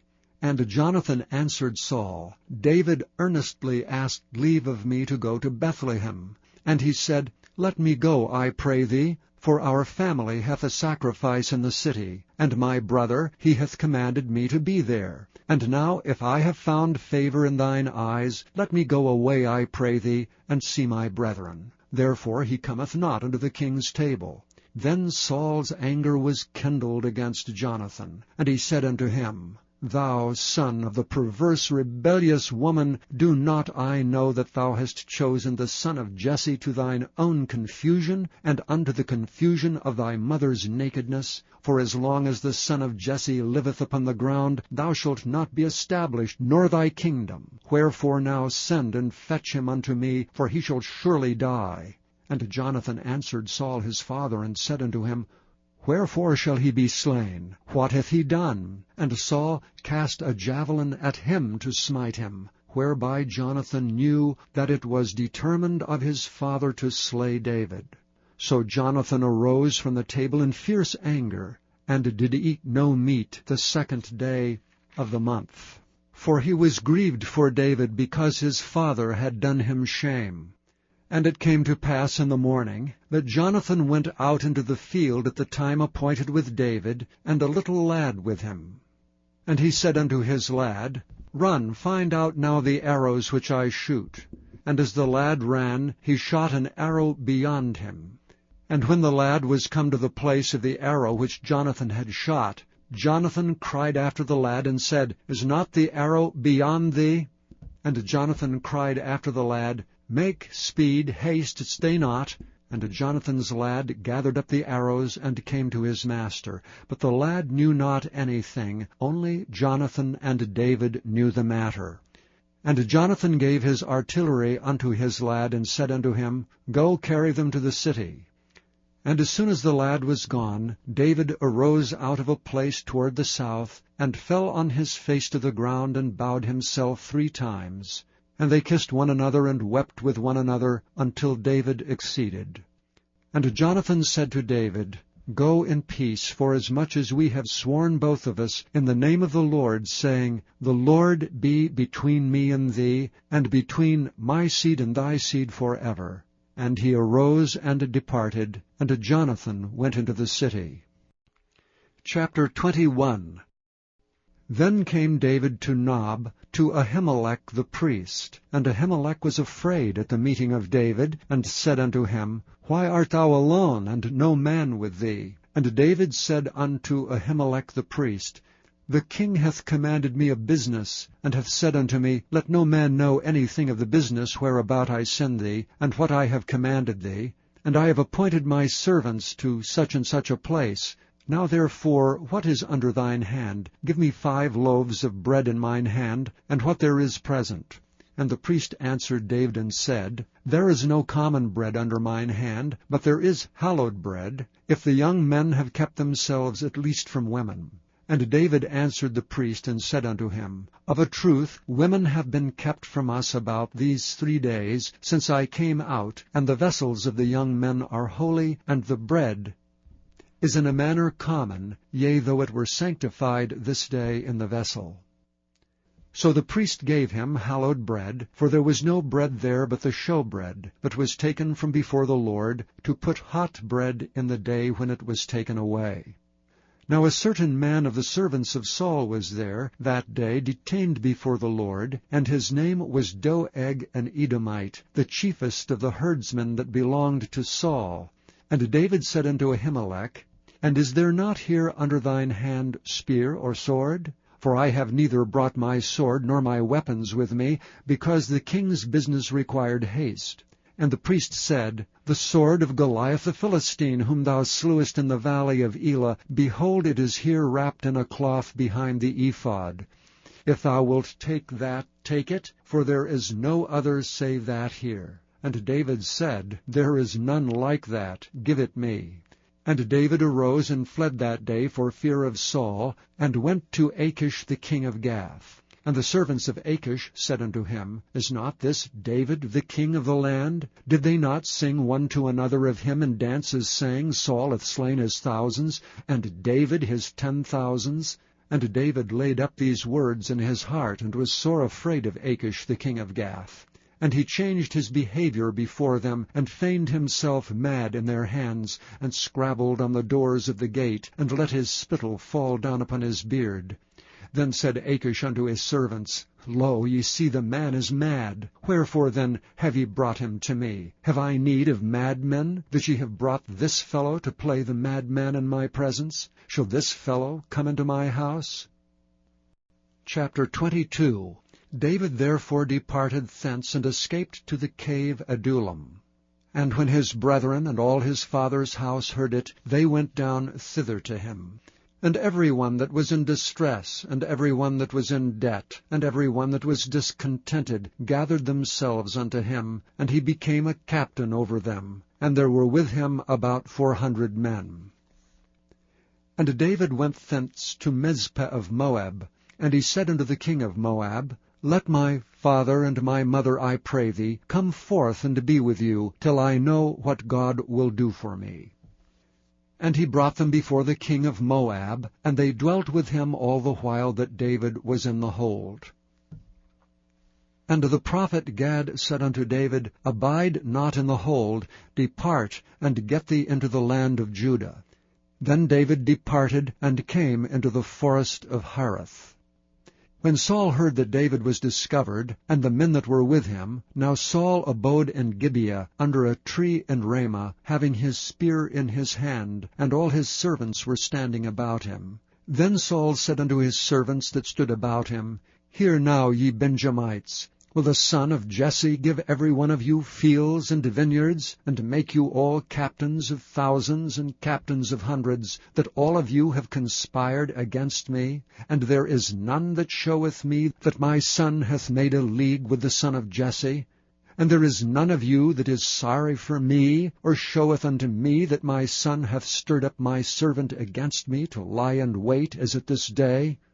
Then answered Doeg the Edomite, which was set over the servants of Saul, and said, I saw the son of Jesse coming to Nob, to Ahimelech the son of Ahitub. And he inquired the Lord for him, and gave him victuals, and gave him the sword of Goliath the Philistine. Then the king sent to call Ahimelech the priest, the son of Ahitub, and all his father's house, the priests that were in Nob. And they came all of them to the king. And Saul said, Hear now, thou son of Ahitub. And he answered, Here I am, my lord. And Saul said unto him, Why have ye conspired against me, thou and the son of Jesse, and that thou hast given him bread and a sword, and hast inquired of God for him, that he should rise against me to lie in wait, as at this day? Then Ahimelech answered the king and said, And who is so faithful among all thy servants as David, which is the king's son-in-law, and goeth at thy bidding, and is honorable in thine house? Did I then begin to inquire of God for him? Be it far from me. Let not the king impute anything unto his servant, nor to all the house of my father. For thy servant knew nothing of all this, less or more. And the king said, Thou shalt surely die, Ahimelech, thou and all thy father's house. And the king said unto the footmen that stood about him, Turn and slay the priests of the Lord, because their hand also is with David, and because they knew when he fled, and did not show it to me. But the servants of the king would not put forth their hand to fall upon the priests of the Lord. And the king said to Doeg, Turn thou and fall upon the priests. And Doeg the Edomite turned and fell upon the priests, and slew on that day 75 persons that did wear a linen ephod. And Nob, the city of the priests, smote he with the edge of the sword, both men and women, children and sucklings, and oxen and asses and sheep, with the edge of the sword. And one of the sons of Ahimelech, the son of Ahitub, named Abiathar, escaped, and fled after David. And Abiathar showed David that Saul had slain the Lord's priests. And David said unto Abiathar, I knew it that day, when Doeg the Edomite was there, that he would surely tell Saul, I have occasioned the death of all the persons of thy father's house. Abide thou with me, fear not, for he that seeketh my life seeketh thy life. But with me thou shalt be in safeguard. Chapter 23. Then they told David, saying, Behold, the Philistines fight against Keilah, and they rob the threshing floors. Therefore David inquired of the Lord, saying, Shall I go and smite these Philistines? And the Lord said unto David, Go and smite the Philistines, and save Keilah. And David's men said unto him, Behold, we be afraid here in Judah. How much more then if we come to Keilah, against the armies of the Philistines? Then David inquired of the Lord yet again, and the Lord answered him and said, Arise, go down to Keilah, for I will deliver the Philistines into thine hand. So David and his men went to Keilah, and fought with the Philistines, and brought away their cattle, and smote them with a great slaughter. So David saved the inhabitants of Keilah. And it came to pass, when Abiathar the son of Ahimelech fled to David, to Keilah, that he came down with an ephod in his hand. And it was told Saul that David was come to Keilah. And Saul said, God hath delivered him into mine hand, for he is shut in by entering into a town that hath gates and bars. And Saul called all the people together to war, to go down to Keilah, to besiege David and his men. And David knew that Saul secretly practiced mischief against him. And he said to Abiathar the priest, Bring hither the ephod. Then said David, O Lord God of Israel, Thy servant hath certainly heard that Saul seeketh to come to Keilah to destroy the city for my sake. Will the men of Keilah deliver me up into his hand? Will Saul come down as thy servant hath heard? O Lord God of Israel, I beseech thee, tell thy servant. And the Lord said, He will come down.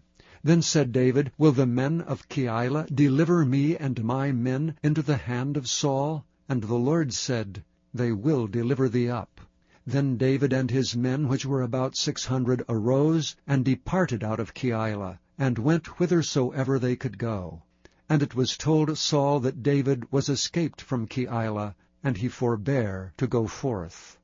And David abode in the wilderness and strongholds, and remained in a mountain in the wilderness of Ziph. And Saul sought him every day, but God delivered him not into his hand. And David saw that Saul was come out to seek his life, and David was in the wilderness of Ziph in a wood. And Jonathan Saul's son arose and went to David into the wood, and strengthened his hand in God. And he said unto him, Fear not, for the hand of Saul my father shall not find thee, and thou shalt be king over Israel, and I shall be next unto thee, and that also Saul my father knoweth. And they two made a covenant before the Lord, and David abode in the wood, and Jonathan went to his house. Then came up the Ziphites to Saul to Gibeah, saying, Doth not David hide himself with us in strongholds, in the wood, in the hill of Hachilah, which is on the south of Jeshimon? Now therefore, O king, come down according to all the desire of thy soul to come down, and our part shall be to deliver him into the king's hand. And Saul said, Blessed be ye of the Lord, for ye have compassion on me. Go, I pray you, prepare yet, and know and see his place where his haunt is, and who hath seen him there. For it is told me that he dealeth very subtly. See therefore, and take knowledge of all the lurking places where he hideth himself, and come ye again to me with a certainty, and I will go with you. And it shall come to pass, if he be in the land, that I will search him out throughout all the thousands of Judah.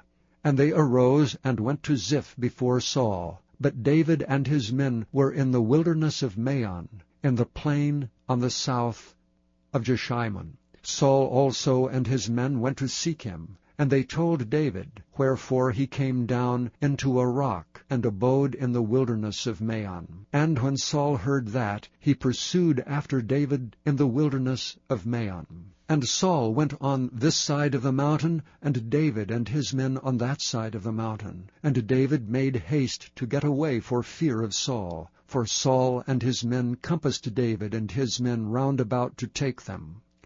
But there came a messenger unto Saul, saying, Haste thee and come, for the Philistines have invaded the land. Wherefore Saul returned from pursuing after David, and went against the Philistines. Therefore they called that place Selahem-Melekoth. And David went up from thence, and dwelt in the strongholds at Engedi. Chapter 24. And it came to pass, when Saul was returned from following the Philistines, that it was told him, saying, Behold, David is in the wilderness of Engedi. Then Saul took 3,000 chosen men out of all Israel, and went to seek David and his men upon the rocks of the wild goats. And he came to the sheepcotes by the way, where was a cave. And Saul went in to cover his feet, and David and his men remained in the sides of the cave. And the men of David said unto him, Behold, the day of which the Lord said unto thee, Behold, I will deliver thine enemy into thine hand, that thou mayest do to him as it shall seem good unto thee. Then David arose, and cut off the skirt of Saul's robe privily. And it came to pass afterward that David's heart smote him, because he had cut off Saul's skirt. And he said unto his men, The Lord forbid that I should do this thing unto my master, the Lord's anointed, to stretch forth mine hand against him, seeing he is the anointed of the Lord. So David stayed his servants with these words, and suffered them not to rise against Saul. But Saul rose up out of the cave, and went on his way. David also arose afterward, and went out of the cave, and cried after Saul, saying, My lord the king. And when Saul looked behind him, David stooped with his face to the earth, and bowed himself. And David said to Saul, Wherefore hearest thou men's words, saying, Behold, David seeketh thy hurt? Behold, this day thine eyes have seen how that the Lord had delivered thee today into mine hand in the cave, and some bade me kill thee, but mine eye spared thee. And I said, I will not put forth mine hand against my Lord, for he is the Lord's anointed. Moreover, my father, see the skirt of thy robe in my hand. For in that I cut off the skirt of thy robe, and killed thee not, know thou and see that there is neither evil nor transgression in mine hand, and I have not sinned against thee. Yet thou huntest my soul to take it. The Lord judge between me and thee, and the Lord avenge me of thee, but mine hand shall not be upon thee. As saith the proverb of the ancients, wickedness proceedeth from the wicked, but mine hand shall not be upon thee. After whom is the king of Israel come out? After whom dost thou pursue? After a dead dog, after a flea. The Lord therefore be judge, and judge between me and thee, and see and plead my cause, and deliver me out of thine hand. And it came to pass, when David had made an end of speaking these words unto Saul, that Saul said, Is this thy voice, my son David? And Saul lifted up his voice and wept. And he said to David, Thou art more righteous than I, for thou hast rewarded me good, whereas I have rewarded thee evil. And thou hast showed this day how that thou hast dealt well with me, forasmuch as when the Lord had delivered me into thine hand, thou killedst me not. For if a man find his enemy, will he let him go well away? Wherefore the Lord reward thee good, for that thou hast done unto me this day. For now, behold, I know well that thou shalt surely be king, and that the kingdom of Israel shall be established in thine hand. Swear now therefore unto me by the Lord, that thou wilt not cut off my seed after me, and that thou wilt not destroy my name out of my father's house. And David sware unto Saul, and Saul went home. But David and his men gat them up unto the hold. Chapter 25. And Samuel died, and all the Israelites were gathered together, and lamented him, and buried him in his house at Ramah. And David arose, and went down to the wilderness of Paran. And there was a man in Maon, whose possessions were in Carmel. And the man was very great, and he had 3,000 sheep and 1,000 goats, and he was shearing his sheep in Carmel. Now the name of the man was Nabal, and the name of his wife Abigail. And she was a woman of good understanding, and of a beautiful countenance. But the man was churlish and evil in his doings, and he was of the house of Caleb.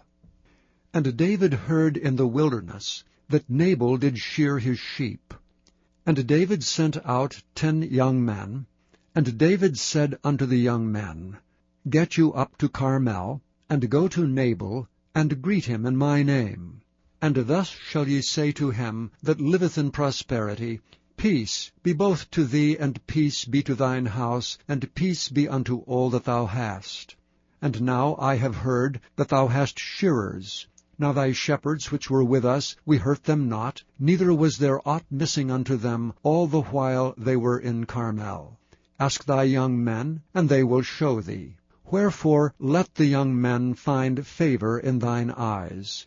For we come in a good day. Give, I pray thee, whatsoever cometh to thine hand unto thy servants and to thy son David. And when David's young men came, they spake to Nabal according to all those words in the name of David, and ceased. And Nabal answered David's servants and said, Who is David, and who is the son of Jesse? There be many servants nowadays that break away, every man from his master. Shall I then take my bread, and my water, and my flesh that I have killed for my shearers, and give it unto men whom I know not whence they be? So David's young men turned their way, and went again, and came, and told him all those sayings.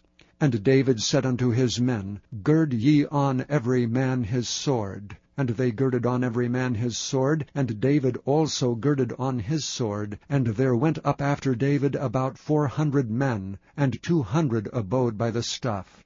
But one of the young men told Abigail, Nabal's wife, saying, Behold, David sent messengers out of the wilderness to salute our master, and he railed on them. But the men were very good unto us. And we were not hurt, neither missed we anything, as long as we were conversant with them when we were in the fields. They were a wall unto us both by night and day, all the while we were with them keeping the sheep. Now therefore know and consider what thou wilt do, for evil is determined against our master and against all his household. For he is such a son of Belial that a man cannot speak to him.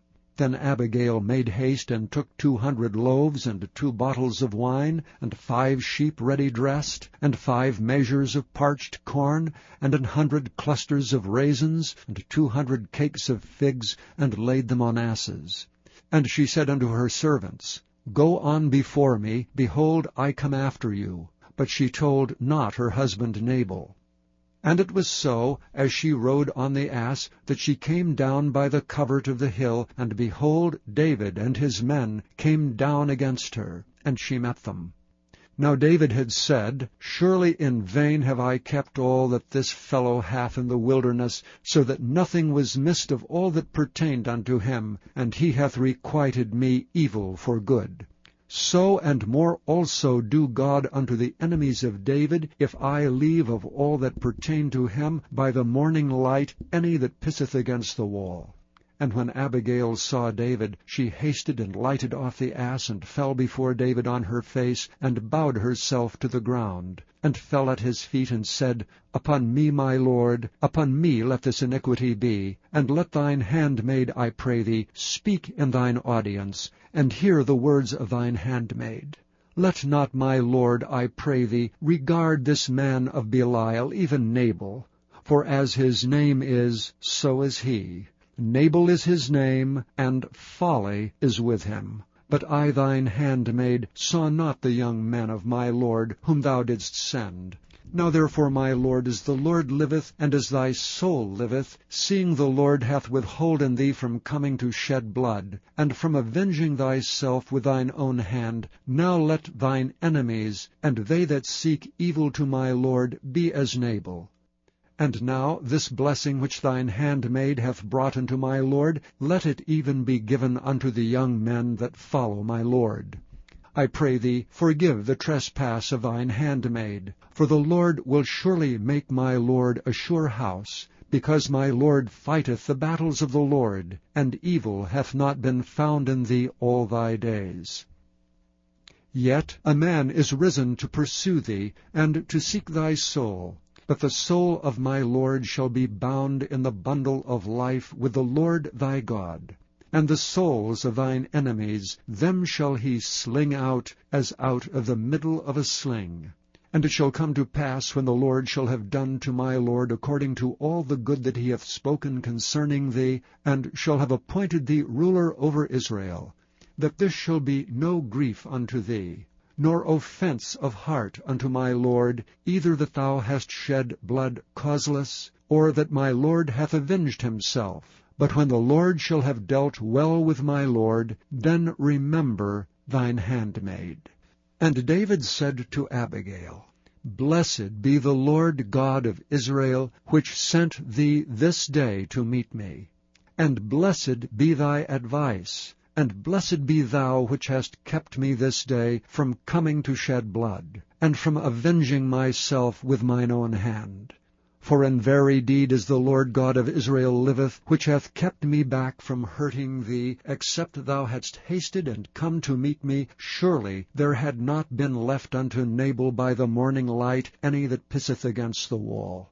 So David received of her hand that which she had brought him, and said unto her, Go up in peace to thine house. See, I have hearkened to thy voice, and have accepted thy person. And Abigail came to Nabal, and behold, he held a feast in his house, like the feast of a king. And Nabal's heart was merry within him, for he was very drunken. Wherefore she told him nothing, less or more, until the morning light. But it came to pass in the morning, when the wine was gone out of Nabal, and his wife had told him these things, that his heart died within him, and he became as a stone.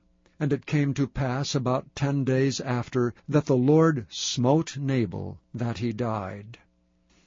And when David heard that Nabal was dead, he said, Blessed be the Lord, that hath pleaded the cause of my reproach from the hand of Nabal, and hath kept his servant from evil. For the Lord hath returned the wickedness of Nabal upon his own head. And David sent and communed with Abigail, to take her to him to wife.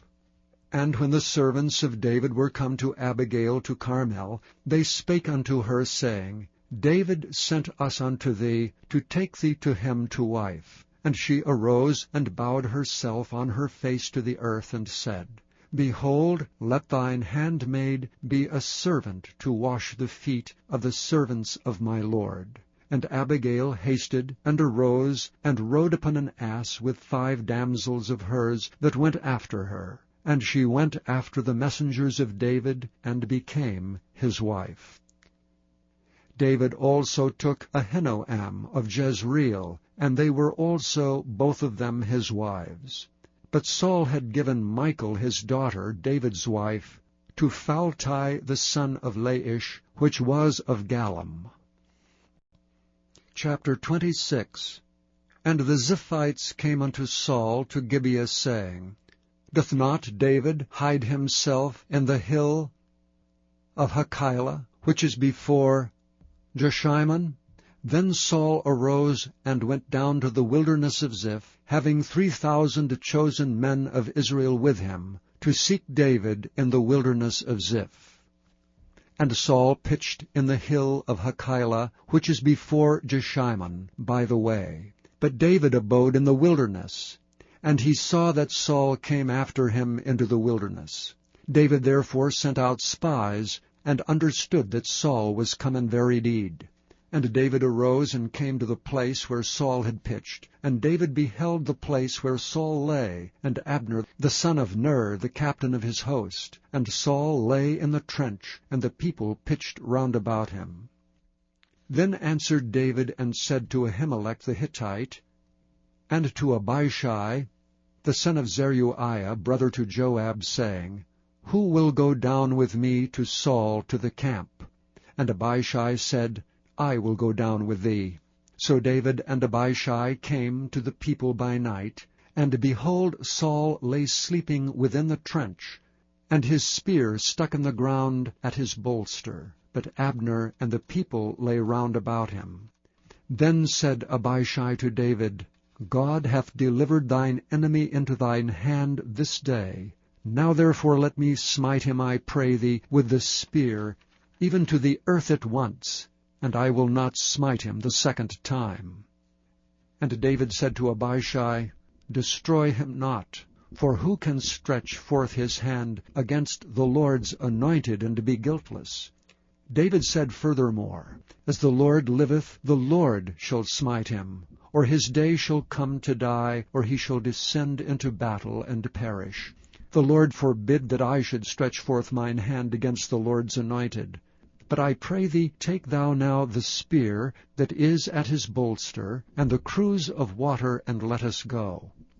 So David took the spear and the cruse of water from Saul's bolster, and they gat them away, and no man saw it, nor knew it, neither awakened, for they were all asleep, because a deep sleep from the Lord was fallen upon them. Then David went over to the other side, and stood on the top of an hill afar off, a great space being between them. And David cried to the people, and to Abner the son of Ner, saying, Answerest thou not, Abner? Then Abner answered and said, Who art thou that criest to the king? And David said to Abner, Art thou not a valiant man? And who is like thee in Israel? Wherefore then hast thou not kept thy lord the king? For there came out one of the people in to destroy the king thy lord. This thing is not good that thou hast done. As the Lord liveth, ye are worthy to die, because ye have not kept your master the Lord's anointed. And now see where the king's spear is, and the cruse of water that was at his bolster. And Saul knew David's voice, and said, Is this thy voice, my son David? And David said, It is my voice, my lord, O king. And he said, Wherefore doth my lord thus pursue after his servant? For what have I done? Or what evil is in mine hand? Now therefore I pray thee, let my lord the king hear the words of his servant. If the Lord have stirred thee up against me, let him accept an offering. But if they be the children of men, cursed be they before the Lord, for they have driven me out this day from abiding in the inheritance of the Lord, saying, Go, serve other gods. Now therefore let not my blood fall to the earth before the face of the Lord. For the king of Israel is come out to seek a flea, as when one doth hunt a partridge in the mountains. Then said Saul, I have sinned. Return, my son David, for I will no more do thee harm, because my soul was precious in thine eyes this day. Behold, I have played the fool, and have erred exceedingly. And David answered and said, Behold the king's spear, and let one of the young men come over and fetch it. The Lord render to every man his righteousness and his faithfulness. For the Lord delivered thee into my hand today, but I would not stretch forth mine hand against the Lord's anointed. And behold, as thy life was much set by this day in mine eyes, so let my life be much set by in the eyes of the Lord, and let him deliver me out of all tribulation. Then Saul said to David, Blessed be thou, my son David. Thou shalt both do great things, and also shalt still prevail. So David went on his way, and Saul returned to his place. Chapter 27. And David said in his heart, I shall now perish one day by the hand of Saul. There is nothing better for me than that I should speedily escape into the land of the Philistines, and Saul shall despair of me to seek me any more in the coast of Israel. So shall I escape out of his hand. And David arose, and he passed over with 600 men that were with him, unto Achish the son of Maoch, king of Gath. And David dwelt with Achish at Gath, he and his men, every man with his household, even David with his 2 wives, Ahinoam the Jezreelitess, and Abigail the Carmelitess, Nabal's wife.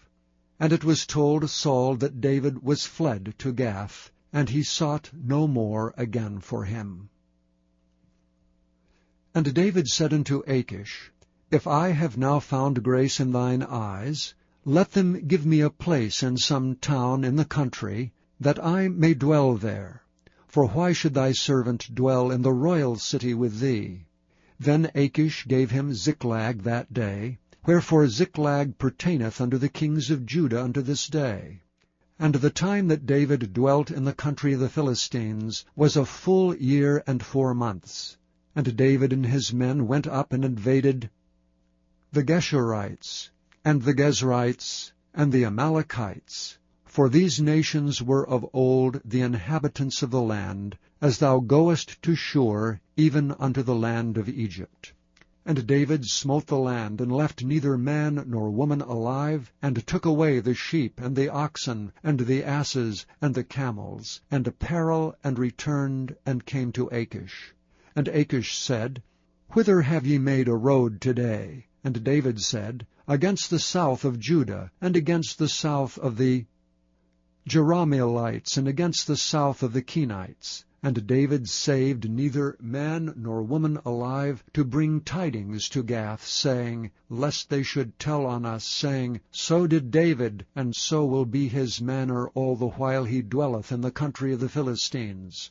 And Achish believed David, saying, He hath made his people Israel utterly to abhor him. Therefore he shall be my servant forever.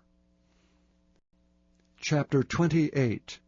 And it came to pass in those days that the Philistines gathered their armies together for warfare to fight with Israel. And Achish said unto David, Know thou assuredly that thou shalt go out with me to battle, thou and thy men. And David said to Achish, Surely thou shalt know what thy servant can do. And Achish said to David, Therefore will I make thee keeper of mine head forever. Now Samuel was dead, and all Israel had lamented him, and buried him in Ramah, even in his own city. And Saul had put away those that had familiar spirits, and the wizards out of the land. And the Philistines gathered themselves together, and came and pitched in Shunem. And Saul gathered all Israel together, and they pitched in Gilboa. And when Saul saw the host of the Philistines, he was afraid, and his heart greatly trembled. And when Saul inquired of the Lord answered him not, neither by dreams, nor by Urim, nor by prophets. Then said Saul unto his servants, Seek me a woman that hath a familiar spirit, that I may go to her and inquire of her. And his servants said to him, Behold, there is a woman that hath a familiar spirit at Endor. And Saul disguised himself, and put on other raiment. And he went, and 2 men with him, and they came to the woman by night. And he said, I pray thee, divine unto me by the familiar spirit, and bring me him up, whom I shall name unto thee. And the woman said unto him, Behold, thou knowest what Saul hath done, how he hath cut off those that have familiar spirits, and the wizards out of the land. Wherefore then layest thou a snare for my life, to cause me to die? And Saul sware to her by the Lord, saying, As the Lord liveth, there shall no punishment happen to thee for this thing. Then said the woman, Whom shall I bring up unto thee? And he said, Bring me up Samuel. And when the woman saw Samuel, she cried with a loud voice. And the woman spake to Saul, saying, Why hast thou deceived me? For thou art Saul. And the king said unto her, Be not afraid, for what sawest thou? And the woman said unto Saul, I saw gods ascending out of the earth. And he said unto her, What form is he of? And she said, An old man cometh up, and he is covered with a mantle. And Saul perceived that it was Samuel. And he stooped with his face to the ground, and bowed himself. And Samuel said to Saul, Why hast thou disquieted me to bring me up? And Saul answered, I am sore distressed, for the Philistines make war against me, and God is departed from me, and answereth me no more, neither by prophets, nor by dreams. Therefore I have called thee, that thou mayest make known unto me what I shall do. Then said Samuel, Wherefore then dost thou ask of me, seeing the Lord is departed from thee, and is become thine enemy? And the Lord hath done to him as he spake by me. For the Lord hath rent the kingdom out of thine hand, and given it to thy neighbor, even to David. Because thou obeyedst not the voice of the Lord, nor executedst his fierce wrath upon Amalek. Therefore hath the Lord done this thing unto thee this day. Moreover the Lord will also deliver Israel with thee into the hand of the Philistines. And tomorrow shalt thou and thy sons be with me. The Lord also shall deliver the host of Israel into the hand of the Philistines. Then Saul fell straightway all along the earth, and was sore afraid because of the words of Samuel. And there was no strength in him, for he had eaten no bread all the day, nor all the night.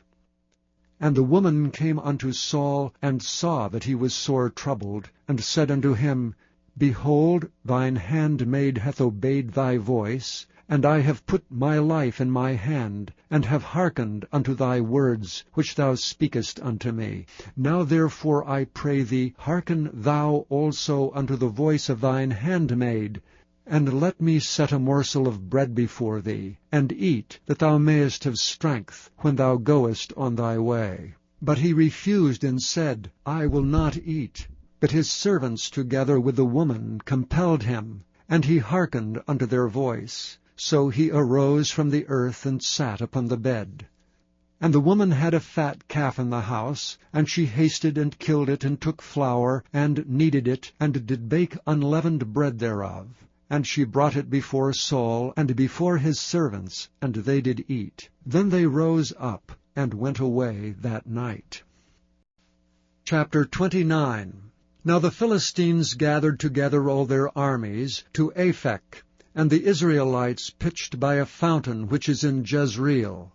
And the lords of the Philistines passed on by hundreds and by thousands, but David and his men passed on in the rearward with Achish.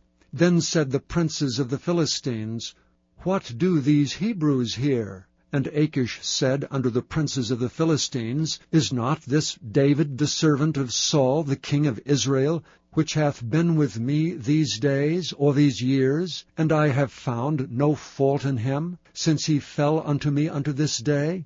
And the princes of the Philistines were wroth with him, and the princes of the Philistines said unto him, Make this fellow return, that he may go again to his place which thou hast appointed him, and let him not go down with us to battle, lest in the battle he be an adversary to us. And wherewith should he reconcile himself unto his master? Should it not be with the heads of these men? Is not this David, of whom they sang one to another in dances, saying, Saul slew his thousands, and David his 10,000s?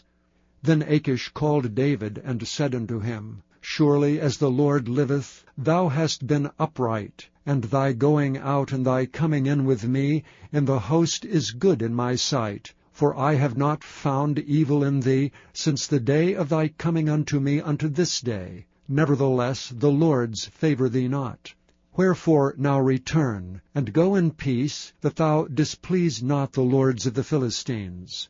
And David said unto Achish, But what have I done? And what hast thou found in thy servant so long as I have been with thee unto this day, that I may not go fight against the enemies of my lord the king? And Achish answered and said to David, I know that thou art good in my sight as an angel of God. Notwithstanding the princes of the Philistines have said, He shall not go up with us to the battle. Wherefore now rise up early in the morning with thy master's servants that are come with thee, and as soon as ye be up early in the morning and have light, depart. So David and his men rose up early to depart in the morning, to return into the land of the Philistines. And the Philistines went up to Jezreel. Chapter 30. And it came to pass, when David and his men were come to Ziklag, on the 3rd day, that the Amalekites had invaded the south, and Ziklag, and smitten Ziklag, and burned it with fire, and had taken away the women captives that were therein.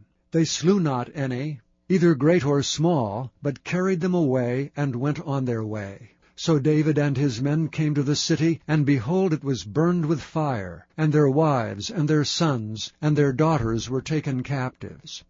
Then David and the people that were with him lifted up their voice and wept, until they had no more power to weep. And David's 2 wives were taken captives, Ahinoam the Jezreelitess, and Abigail, the wife of Nabal the Carmelite. And David was greatly distressed, for the people spoke of stoning him, because the soul of all the people was grieved every man for his sons and for his daughters. But David encouraged himself in the Lord his God. And David said to Abiathar the priest, Ahimelech's son, I pray thee, bring me hither the ephod. And Abiathar brought thither the ephod to David. And David inquired at the Lord, saying, Shall I pursue after this troop? shall I overtake them? And he answered him, Pursue, for thou shalt surely overtake them, and without fail recover all. So David went, he and the 600 men that were with him, and came to the brook Besor, where those that were left behind stayed.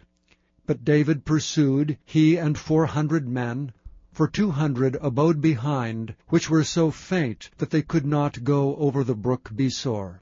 And they found an Egyptian in the field, and brought him to David, and gave him bread, and he did eat, and they made him drink water, and they gave him a piece of a cake of figs, and 2 clusters of raisins. And when he had eaten, his spirit came again to him, for he had eaten no bread, nor drunk any water 3 days and 3 nights. And David said unto him, To whom belongest thou? And whence art thou? And he said, I am a young man of Egypt, servant to an Amalekite, and my master left me because 3 days agone I fell sick. We made an invasion upon the south of the Kerethites, and upon the coast which belongeth to Judah, and upon the south of Caleb, and we burned Ziklag with fire. And David said to him, Canst thou bring me down to this company? And he said, Swear unto me by God, that thou wilt neither kill me, nor deliver me into the hands of my master, and I will bring thee down to this company. And when he had brought him down, behold, they were spread abroad upon all the earth, eating and drinking and dancing, because of all the great spoil they had taken out of the land of the Philistines, and out of the land of Judah, even unto the evening of the next day. And there escaped not a man of them, save 400 young men, which rode upon camels and fled. And David recovered all that the Amalekites had carried away, and David rescued his 2 wives. And there was nothing lacking to them, neither small nor great, neither sons nor daughters, neither spoil, nor anything that they had taken to them. David recovered all. And David took all the flocks and the herds, which they drave before those other cattle, and said, This is David's spoil. And David came to the 200 men, which were so faint that they could not follow David, whom they had made also to abide at the brook Besor, and they went forth to meet David, and to meet the people that were with him. And when David came near to the people, he saluted them. Then answered all the wicked men, and men of Belial, of those that went with David, and said, Because they went not with us, we will not give them aught of the spoil that we have recovered, save to every man his wife and his children, that they may lead them away and depart. Then said David, Ye shall not do so, my brethren, with that which the Lord hath given us, who hath preserved us, and delivered the company that came against us into our hand. For who will hearken unto you in this matter? But as his part is that goeth down to the battle, so shall his part be that tarrieth by the stuff. They shall part alike. And it was so from that day forward, that he made it a statute and an ordinance for Israel unto this day. And when David came to Ziklag, he sent of the spoil unto the elders of Judah, even to his friends, saying, Behold, a present for you of the spoil of the enemies of the Lord, to them which were in Bethel, and to them which were in South Ramoth, and to them that were in Jatir, and to them which were in Aroer, and to them which were in Siphmoth, and to them which were in Eshtemoa, and to them which were in Rachel, and to them which were in the cities of the Jerahmeelites, and to them which were in the cities of the Kenites, and to them which were in Hormah, and to them which were in Athak, and to them which were in Hebron, and to all the places where David himself and his men were wont to haunt. Chapter 31. Now the Philistines fought against Israel, and the men of Israel fled from before the Philistines, and fell down slain in Mount Gilboa. And the Philistines followed hard upon Saul and upon his sons. And the Philistines slew Jonathan, and Abinadab, and Malchishua, Saul's sons. And the battle went sore against Saul, and the archers hit him, and he was sore wounded of the archers. Then said Saul unto his armor-bearer, Draw thy sword, and thrust me through therewith, lest these uncircumcised come and thrust me through and abuse me. But his armor-bearer would not, for he was sore afraid.